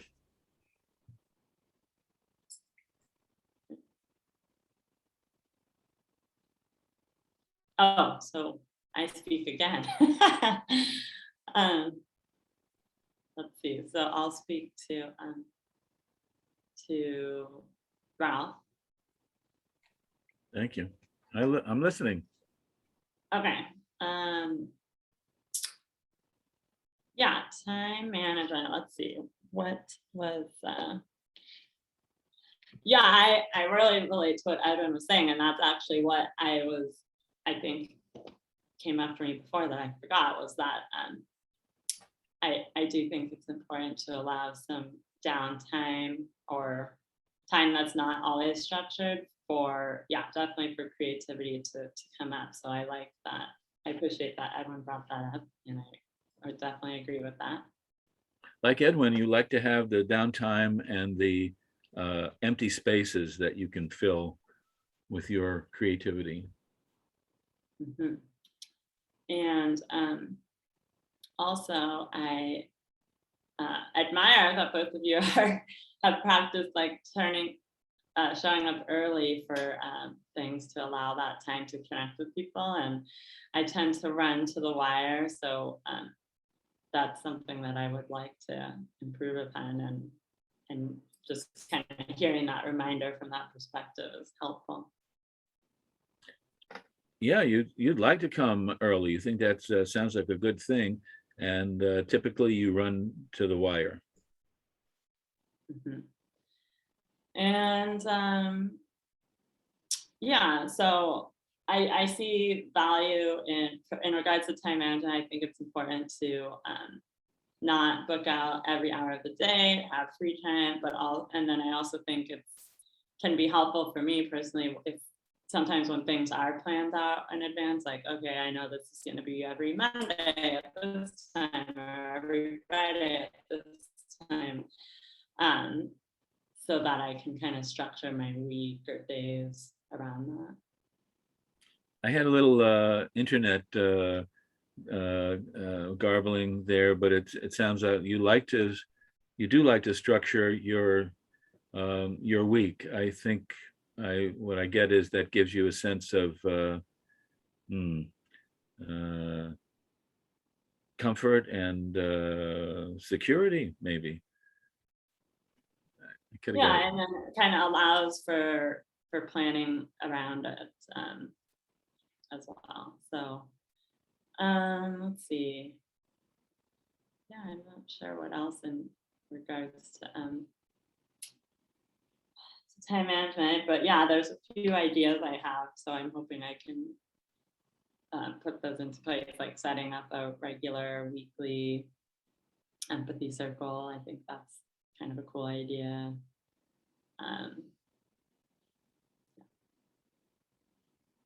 So if I understand, it sounds like it pleases you to have certain features of your life in place, and then that allows you to plan other things against or within those, and you're thinking about scheduling a regular empathy circle. And that's my time. Did I get it? Okay. Yeah, thank you. Okay, so I'm listening. How about I'm speaking now, and so Gary, are you up to listening? Yes, I'm up to listening. Well, terrific. You may begin. All righty. Okay. This is fascinating. What time is even? You know, time can't be the clock, because there are times when 10 seconds could seem like a lifetime. If you're in a multi-car crash, 10 seconds is so huge. And then sometimes time seems like a desert to cross. When am I ever going to get through this? So he's saying that this is a good topic because the concept of time, what could that possibly mean? It could be 10 seconds, it could be eternity, or it could be eternity trying to get across the desert. So you're saying time is truly not measured by numbers. You know, this is getting kind of boring. Excuse Excuse me, Edward. Yeah. Huh? Remember, you're a listener, and that you will speak when your turn to speak.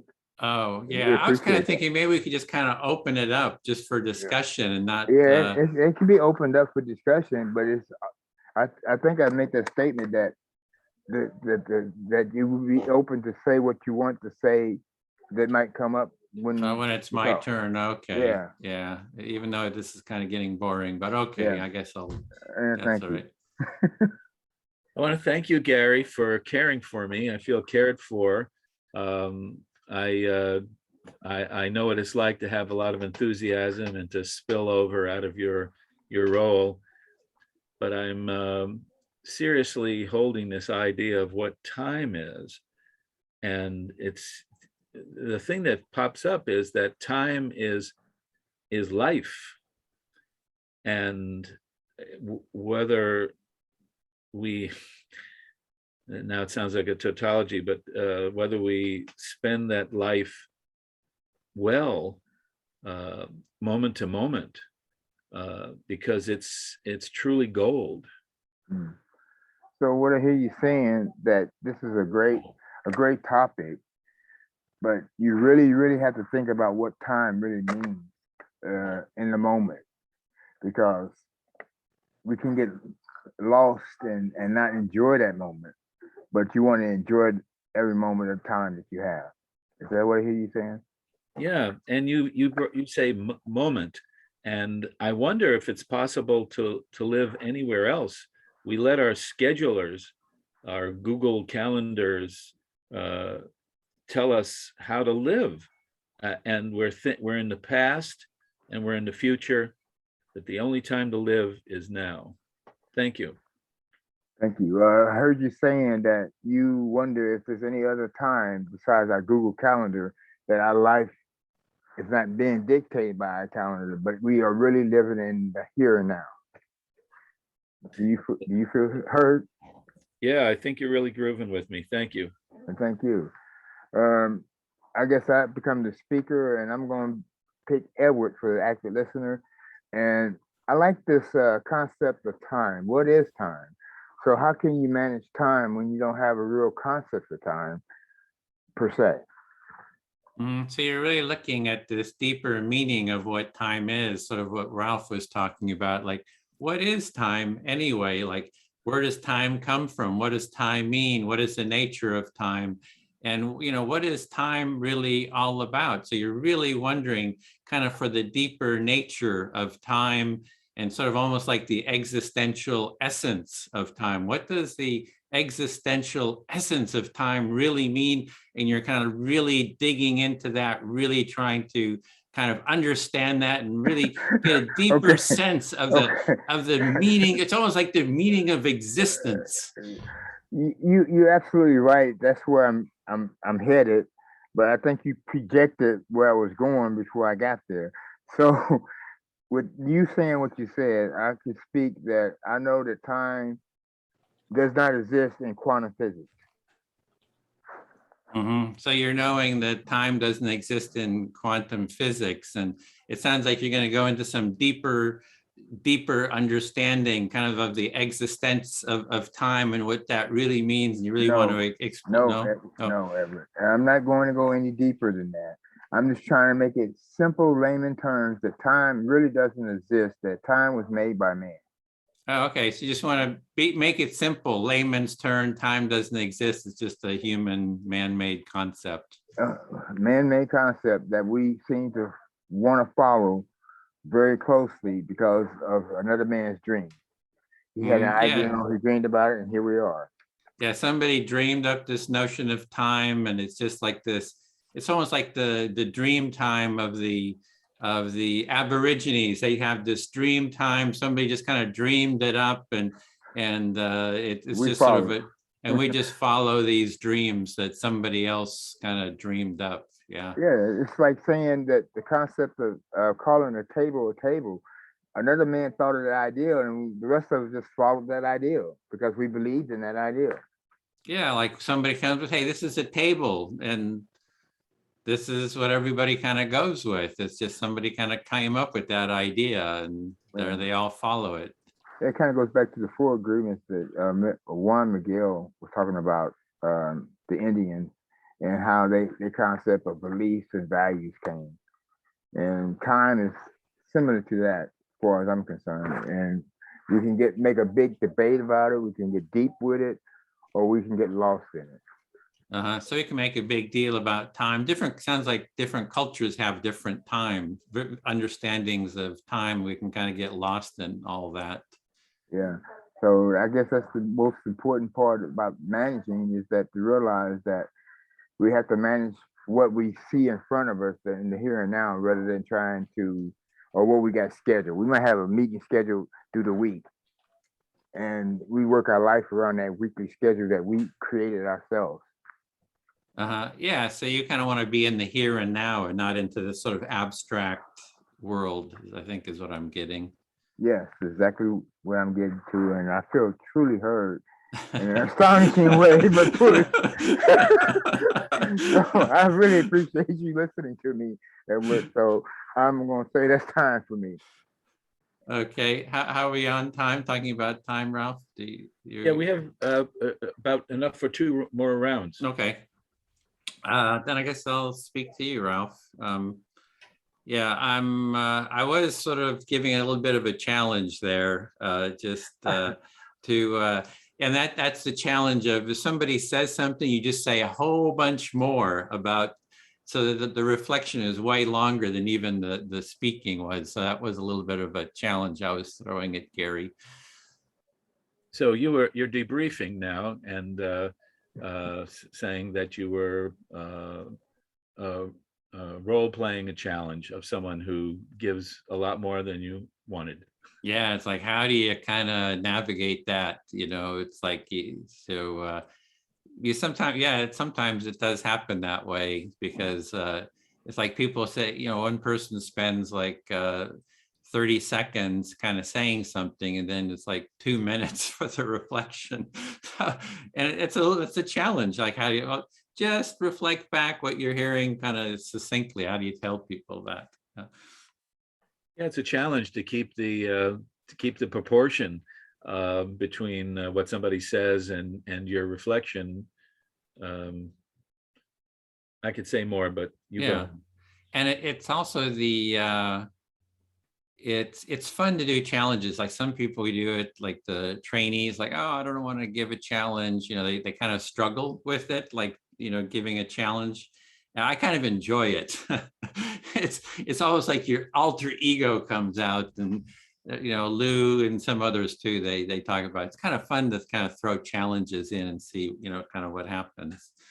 Initially, some trainees in the Empathy Circle process are a little hesitant to throw out challenges, and your further thought reflected possibly why, because you have to contact your alter ego, which may not be, the happy conventional self. Yeah. So exactly. So it is fun, and but it's a good learning experience. I thought everyone has been doing really well with handling the challenges. So yeah, it's fun, and everybody's handled them really well. So, creator of Empathy Circles, you're patting yourself on the back, because it seems that introducing the aspect of challenges is really paying off. And that everyone's been doing well at handling them. Yeah, that's yeah, and people are going with the flow here. Yeah, they're handling it well, I would say. Yeah, they're handling the challenges well. They're handling the challenges well. Now I feel heard. Thank you. I feel fully heard. Oh. What I was thinking about, what we could do, if it's okay with everyone, is that we could get one more in, which would be you.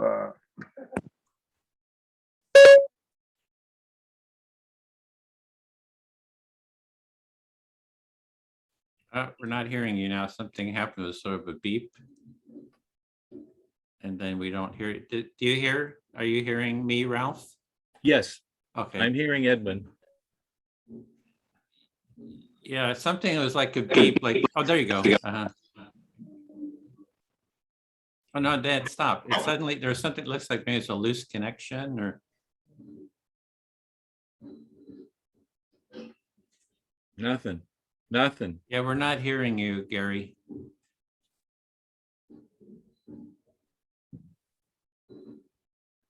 Well, Gary is our facilitator, so it's hard to proceed without him. Yeah, it seemed like there was like a loose connection. I don't know if you kind of jiggle things. Better? There it goes. Yeah. Okay, I guess I just wasted that last talk, so I guess we can go into the feedback rather than having one more speaker. So Okay. Turn it over to you, sir. Well, there's 8 minutes left, so this is good. We can give feedback to you, and then we can freeform. So, Gary, how do you feel about your facilitation? I felt kind of relaxed, and that long spiel that Edward was doing, I was trying to figure out how do I cut this man off without being rude, you know, because I wanted the circle to continue to flow, but I wanted him to have some understanding on what I was doing too at the same time. And I was questioning if my judgment was right, but I feel comfortable doing what I did. So I'm learning, and that's the key. I'm learning. I probably would handle it a lot different now after this went by than I would before. I didn't quite understand that. You're saying in this moment, you're reflecting back and you might do things differently? I would have did something differently when he got long-winded. I would have probably interjected and made my interjection a little quicker rather than letting him roll. You know what I'm saying? As long as he rolls. So I would have cut in a lot sooner and found a polite way to say, hey, you're over talking the speaker himself. I think You got it? Yep. Okay. Sounds to me that you have a lot of self-awareness about your presence in the process, and I want to say that I admire your the way you roll. You kind of remind me of people that I know who run residential treatment centers and have to get people to bed at time and have to say, no, you can't have a second helping, and still show love and kindness. So I really appreciated your directness, and also it was kind, it was friendly when you did these things. And I think you have a great grasp of what it is to facilitate, not only the work within the time limits. The one thing that I'm going to pass along, since Lou Zweier isn't here, and that is he's told me to, I think this works, always refer to the process rather than to the person. And I think mostly you did that, you know, by saying this is your role. This is what's going to hold the circle and make it more effective. And once or twice it looked like you might get personal with Edwin. And I have to hand it to you because this is like one of Freud's patients questioning the whole basis of psychoanalysis. This is the man who created the empathy circles, and yet you were not hesitant to respond to the challenges, once again, in a very, I thought, very articulate way. So I loved it. So Domenica, would you like to give feedback? Yeah, I thought your intro was really great and clear and to the point. So that was really awesome. And yeah, you handled the challenges well, like what was happening with Edwin, you kind of just rolled with it instead of yeah, so I think you did really well. And I even saw you had somebody like come up while you were keeping track of the time and stuff, and you still kept it rolling smoothly. Good job.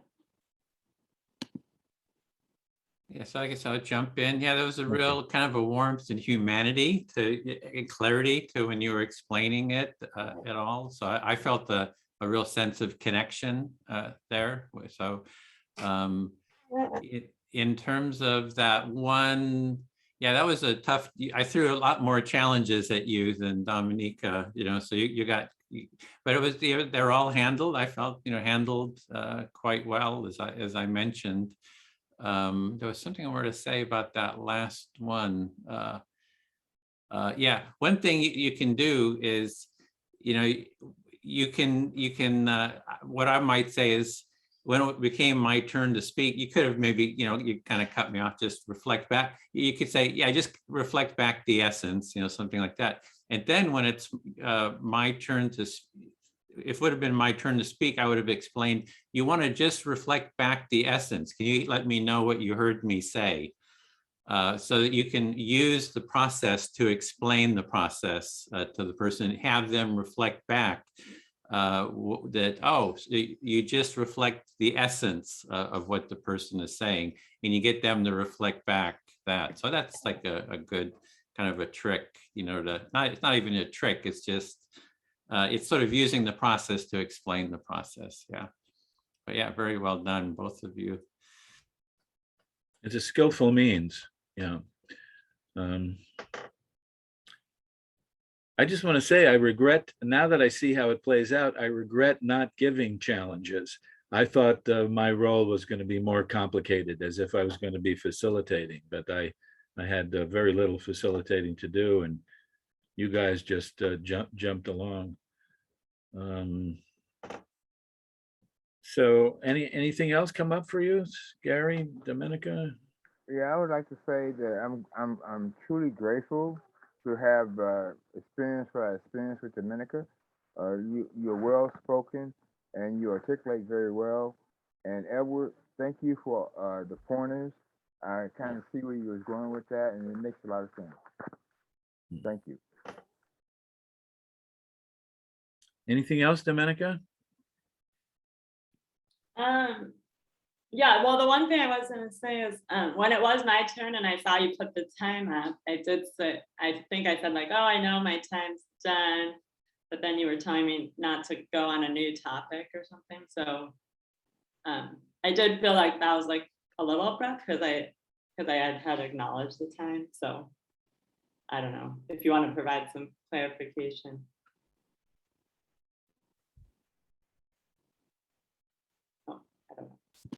All right. Well, we're just seconds away from 3 o'clock, I think. Right, Edwin? Oh, we can't hear you, Gary. I think. Yeah, I'm closing the room. So that was a little abrupt. I agree. That was, I kind of, it felt a little, I might have given a little bit of space there, because I did feel a little bit of abruptness too. Yeah. Yeah, I felt that in myself. And I was just trying to say, it seemed like you was going into another topic from the topic you was in. That's all I was saying.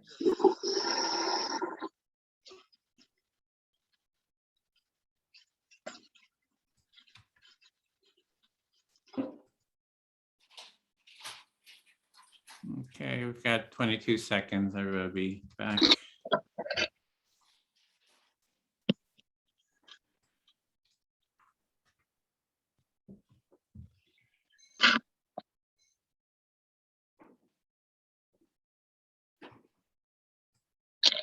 Everybody's waiting for the last minute to be forced back. Here they come.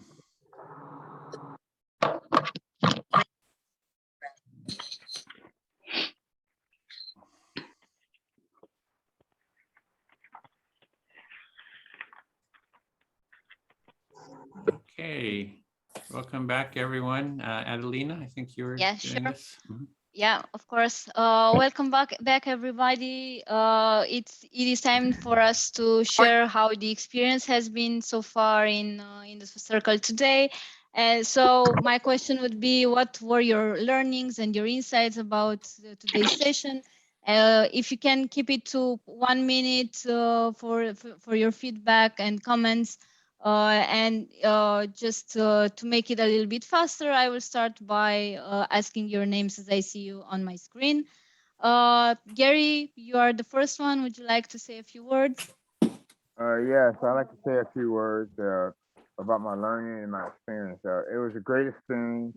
I learned a lot by going through the challenges, and the topics that we picked just seemed to grow and fester into great topics because we were trusting in the process and being very open in our room. I hate to say I have to leave right after I get to talking because I have an appointment that showed up. So I enjoyed it, and I will get back with everybody, and y'all have a lovely day. Thank you for being here, Gary. Bye. Okay. Dominica, you're next on my screen.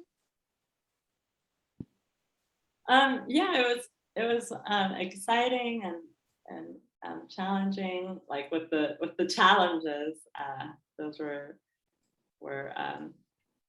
yeah, it was good to be able to practice with those. And so yeah, I think I just learned for myself to well, there are some things like already on my to-do list in regards to empathy circles, and so I just want to actually do those things this week, and I think that'll be helpful.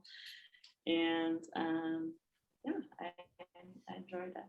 It was an exciting session. Thank you, Dominica. Melissa, will you tell us a few words? Yeah. Hello, everybody. Thank you so much. It was a wonderful experience with the challenges. That was, it was a good experience having a challenge because in the natural environment, we will all be subjected to greater challenges. And so given that, how does one focus, keeping time, maintaining the rules in the group, and yet setting a friendly, open, safe space to be able to talk. So I learned a lot from each one of you all. Thank you very much. Thank you, Melissa. Maggie, how was it for you? Yeah, hi everyone. Hi Adelina. I appreciated the challenges. That was just a nice, yeah, a nice way of seeing just from both sides, right? From the role of the facilitator, but also from the other roles that we play in the circle, and a good experience to kind of feel through that and sort of be with that in the moment. So that was good. I'm appreciating that. And otherwise, just want to say we just had just such a sweet circle today. Really appreciating that so much. And otherwise, outside of our time here, just my plan really is just to continue practicing and just kind of getting more well versed and kind of embodied with the whole process. And thank you. Thank you, Maggie. Kathleen? Yeah, hi everyone. Yeah, we had a great group. I'm appreciating the opportunity to practice. One thing I realize is that it's difficult to kind of keep an eye on all the visuals in the room as you're facilitating and trying to listen. And so someone was turning on and off their camera a bunch as a way to do a challenge, and I didn't even see it. So that's really helpful to know. And also the other thing is to make sure that your conversation topic is inclusive of everyone. I had so much on my mind with US politics that when I did a question about US politics, when not everyone in the room is from the US, and I wasn't clear even about what country I was referring to, so I needed to broaden that. So anyway, just, yeah, it's easy to do that. So just to make sure I don't do that in the future. But this was great, thanks. Thank you, Kathleen. Vicens, will you tell us how it was for you?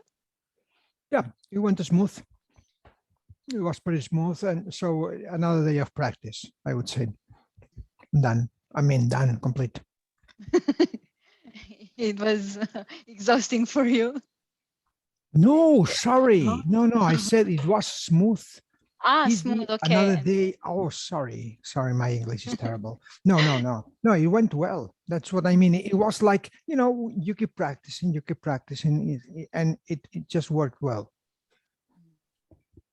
Perfect. Thank you, Vincent. Alfred, how was the experience? Sure, it was fantastic. I really enjoyed the group and the topics. It was helpful to hear what I was doing right. So much time, many times you're cringing, waiting for, oh man, how did I blow it or what? So that was very helpful and encouraging. The group was very encouraging. What I got from it is how important it is to not just mention the roles that everyone will be playing, but give them a little example or a little tip on how to be a good listener, how to be a good speaker, etc. But that's really important. Also, setting up the environment and that climate is really important up front, and to model that. I think is important, and have a little mini cheat sheet to remind yourself of some of these points. I think was really helpful for me. Thank you. Thank you, Alfred. Thank you. Kendria? Yeah, so I was in the group with Alfred, and I thought our group was phenomenal. I will say that I took a lot of tools away. So like Alfred, it was really helpful to know what I did well and get that encouragement from the trainee and the trainer. And also what I could improve on, but it wasn't given to me as here's what you need to improve, but here are some tips that you can use next time. So the tips and tools and the way it was provided, I think was perfect. It was great. Thank you, Kendria.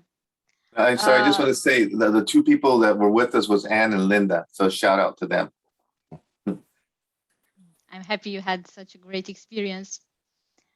Sally, how was the group for you? Is it Sally? Okay. Yeah, Sally.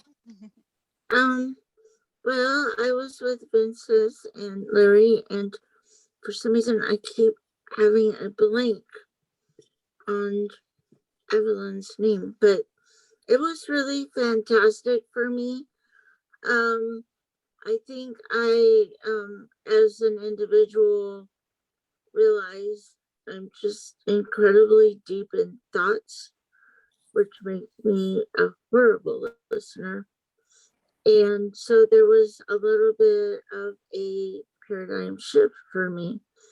And thank you to everyone in the group to kind of making me look from the outside in.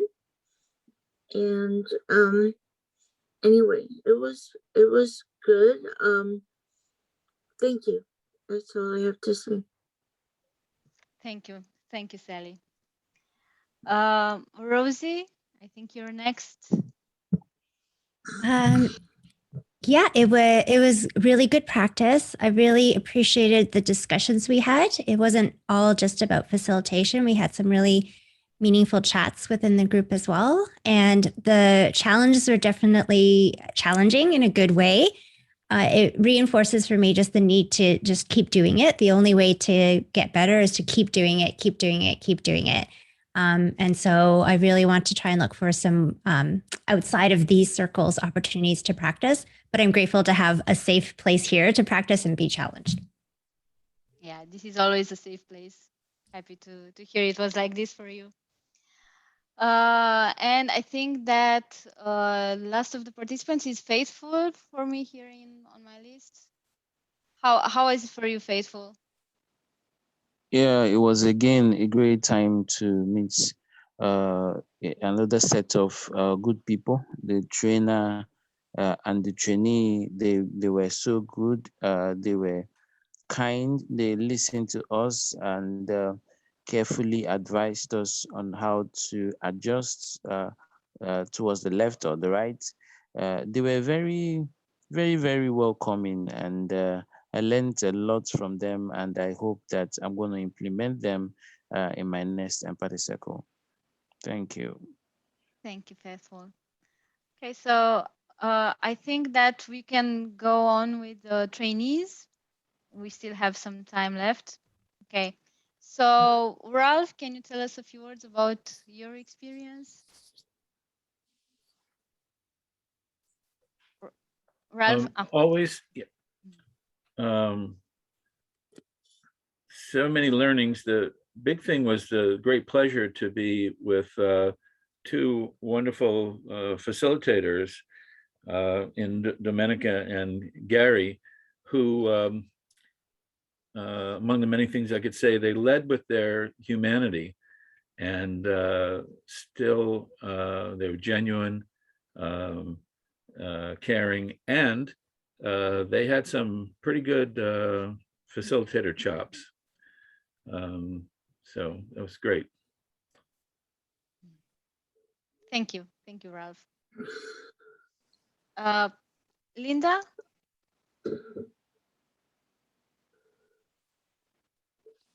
I think you're muted. It was good.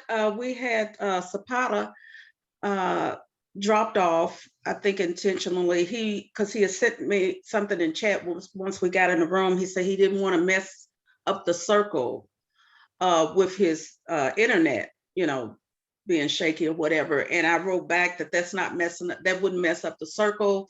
We'll be patient with you, but it's still your choice. And then he went away. So we had Kendra and it's not Mark. Alfred. Yeah, I'm saying Mark. Yeah, Alfred. So it was really good. Ann and I, we co-facilitated well together. I think. So, yes. And it was really good to have an opportunity to have question and answers and just some general conversations. I'm sorry to hear about Spadla dropping out, but on the other hand, you had a great experience there together. I'm happy. Okay, so Cynthia, how is the group for you? So I just had a terrific experience in partnering with Celine as trainer. And then we had 3 wonderful facilitators, Faithful, Rosie, and Maggie. I was so impressed with each of their, the container that they held. And what I've noticed is there are so many incredible people with beautiful array of background experiences here in this group. It was just a real pleasure for me to experience, watch, and Celine is an excellent person to offer challenges. She very, very earnestly offers a lot of suggestions and a lot of interruptions, and it is incredible. And each person did such a beautiful job with it. And so really, really great experience. Okay, thank you, Cynthia. Evelyn, how is your circle today? It was kind of easygoing, and but at the same time, and I think I credit Vicente with this. He created an atmosphere of trust, and I think that our questions kind of expanded, and it was very insightful at the end. Yeah, I'll just say that I'm complete. Thank you, Evelyn. Well, for me as a trainee, I think it was also a teaching experience. And I enjoyed our facilitators' skills a lot. And I think that we all had lots of things to take out from this session. And I thank everyone and Bill for your interruptions and your challenges that I was not feeling up to do today. So thank you for taking my place. And so maybe we can go on with the trainers as well. Yeah, okay. So Bill, because I was talking about you, how was it for you? My ears were burning. So it was great. I made some mistakes. So it's always a learning experience for me. And but I thought everybody was coming there, real great effort. And I just feel when I see that effort in each person, it makes me feel a little bit better about the political situation. So thank you all, really, from the bottom of my heart. Thank you. Thank you, Bill. Yeah, that was one of our topics in the group, so we're still pretty hung up on it. Celine, how was your experience today? Oh, it was a wonderful circle. Everybody in the circle is very skilled and open to learning. And I hope that when you do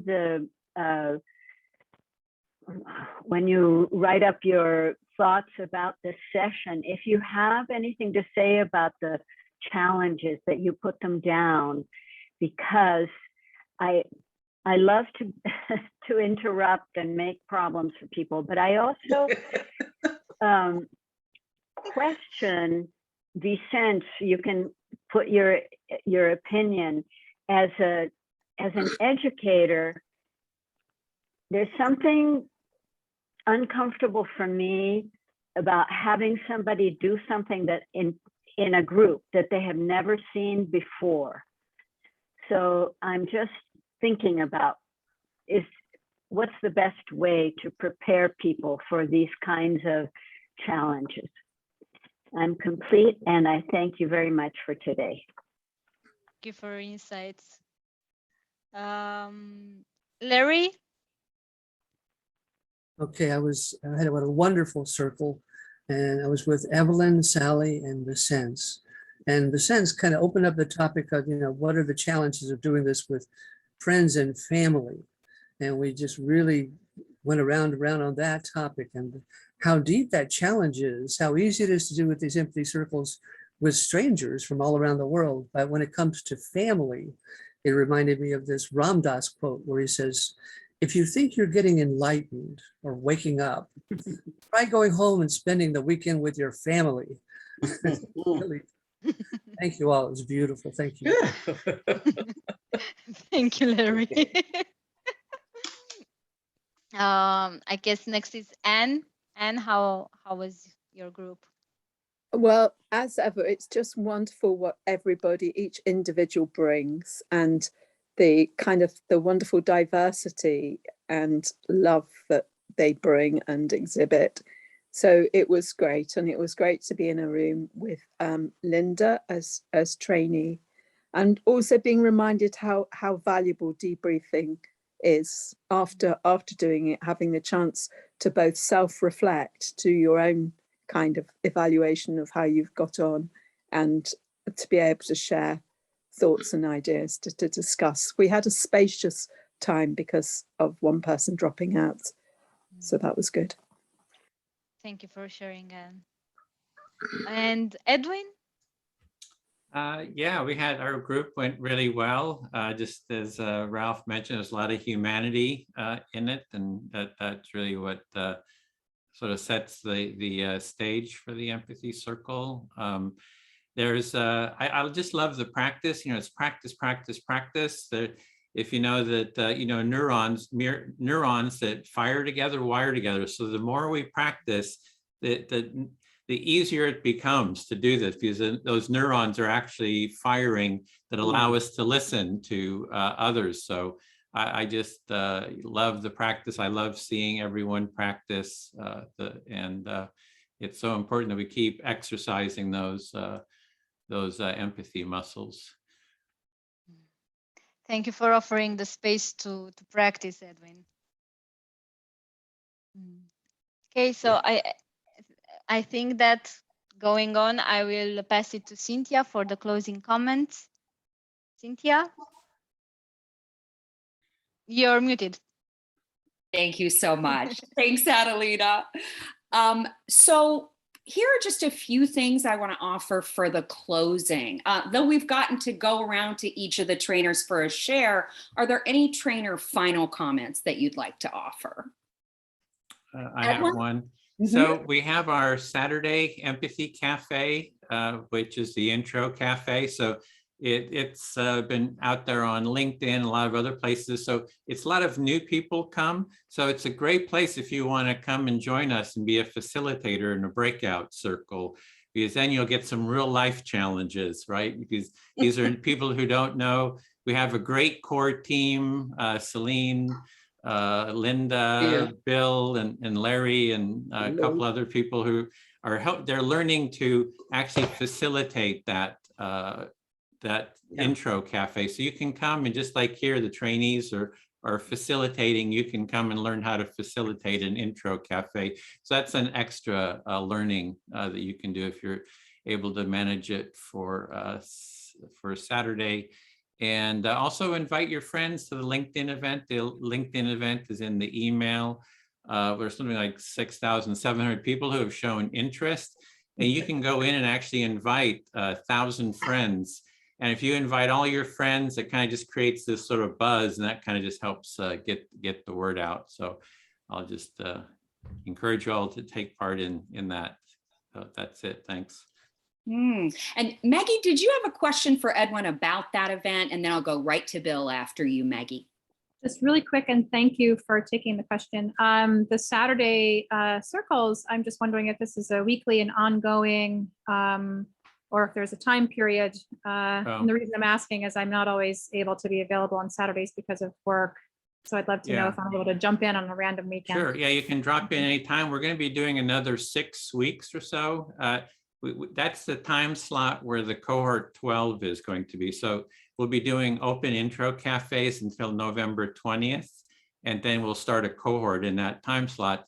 And when this cohort is over, this group we're in today, this is our cohort 13, which is always on Mondays. When this cohort is over, there'll be about 4 or 5 weeks where you can drop into this time slot and do the open intro cafes. So thanks for those questions. Thanks for the clarification. Thanks for that, Maggie. And Bill, would you go ahead? Just really quickly want to say that I'll put this in the chat.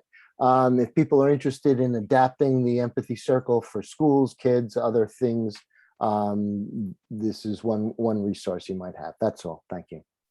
Great, great. Any other trainer comments that anyone would like to share? Celine? So when you do your evaluation, I'm thinking now, I'm posing a question that you can answer if you want. Would it be helpful, do you think, for people to see a short video showing some kind of interruption or other challenge and watching a trainer deal with it before you do your own challenges? So that's one thing. And the other is that in the wings is coming empathy circles in Spanish, and anybody interested in that can let me know. And I'll put my email in the chat. Thank you for that, Celine. Any other trainer comments? Seeing none, or did I hear somebody there? I was about to say something. Yeah. Oh, please, Anne, go ahead. Yeah. So if anybody would like to come to a regular Thursday morning at 8 UTC, I can't tell you the American time for it, but you could look it up. 8 till 10 on a Thursday morning, we have a regular Thursday Empathy Cafe. If anyone wants to come and practice facilitation or helping co-facilitate, then there's an opportunity. Do get in touch, and it's on the Building a Culture of Empathy site as well, the link to it. Great. Thank you so much for that, Anne. Anything else from trainers before we review? If not, I'll go ahead and review what we did in this session. Just for us to summarize, we practiced introducing the Empathy Circle process with introductions on how to participate. Everyone who wanted to practice facilitating a short empathy circle, including the opportunity to ask for a challenge at a low or medium level. We debrief the experience at the end of each facilitator, and then at the end of this session, today. And so in session 4, let's look ahead. We are going to practice again where you can ask for challenges. And again, there will be an opportunity for no challenge. You may show up next week and have had a different kind of day that you want no challenge, or you can ask for a low, a medium, or a high. You will not need to do the how-to again. We've practiced that twice now, and so we will go right into the circle next time. So just think about that. You will facilitate again, and beforehand what level of challenge, if any, you'd like. We do have a few assignments for you, and as has just been put in the chat, please remember to fill out the session feedback survey, and Celine has added her question to that about whether or not it would be helpful for you to see a short video surrounding the challenges. We ask if you take a look at the list that Edwin sends out later and hold your empathy buddy call. You will be paired with a new empathy buddy, and so please be looking out for that on email. And try to facilitate an empathy circle if you get a chance. Could be with family or friends. It could be with those in your community, anywhere that you find folks who would be willing to help you practice. So I'd like to then, as we close, ask everybody to post one feeling that you have now as a result of being here today. If you would post that in the chat, please.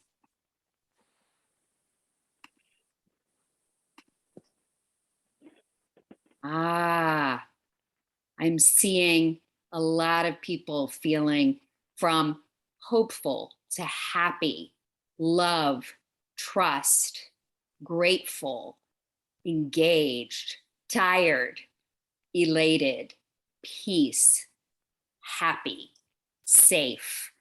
A lot of gratitude coming through.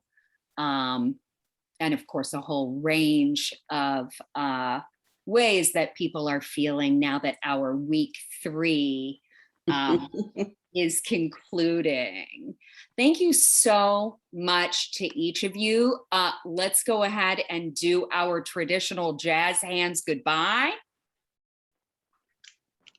See you next week or Saturday. Bye. Bye for now. Bye. Thanks so much, everybody. Take care. Bye for now. Thank you. Bye. Bye. Bye. Bye.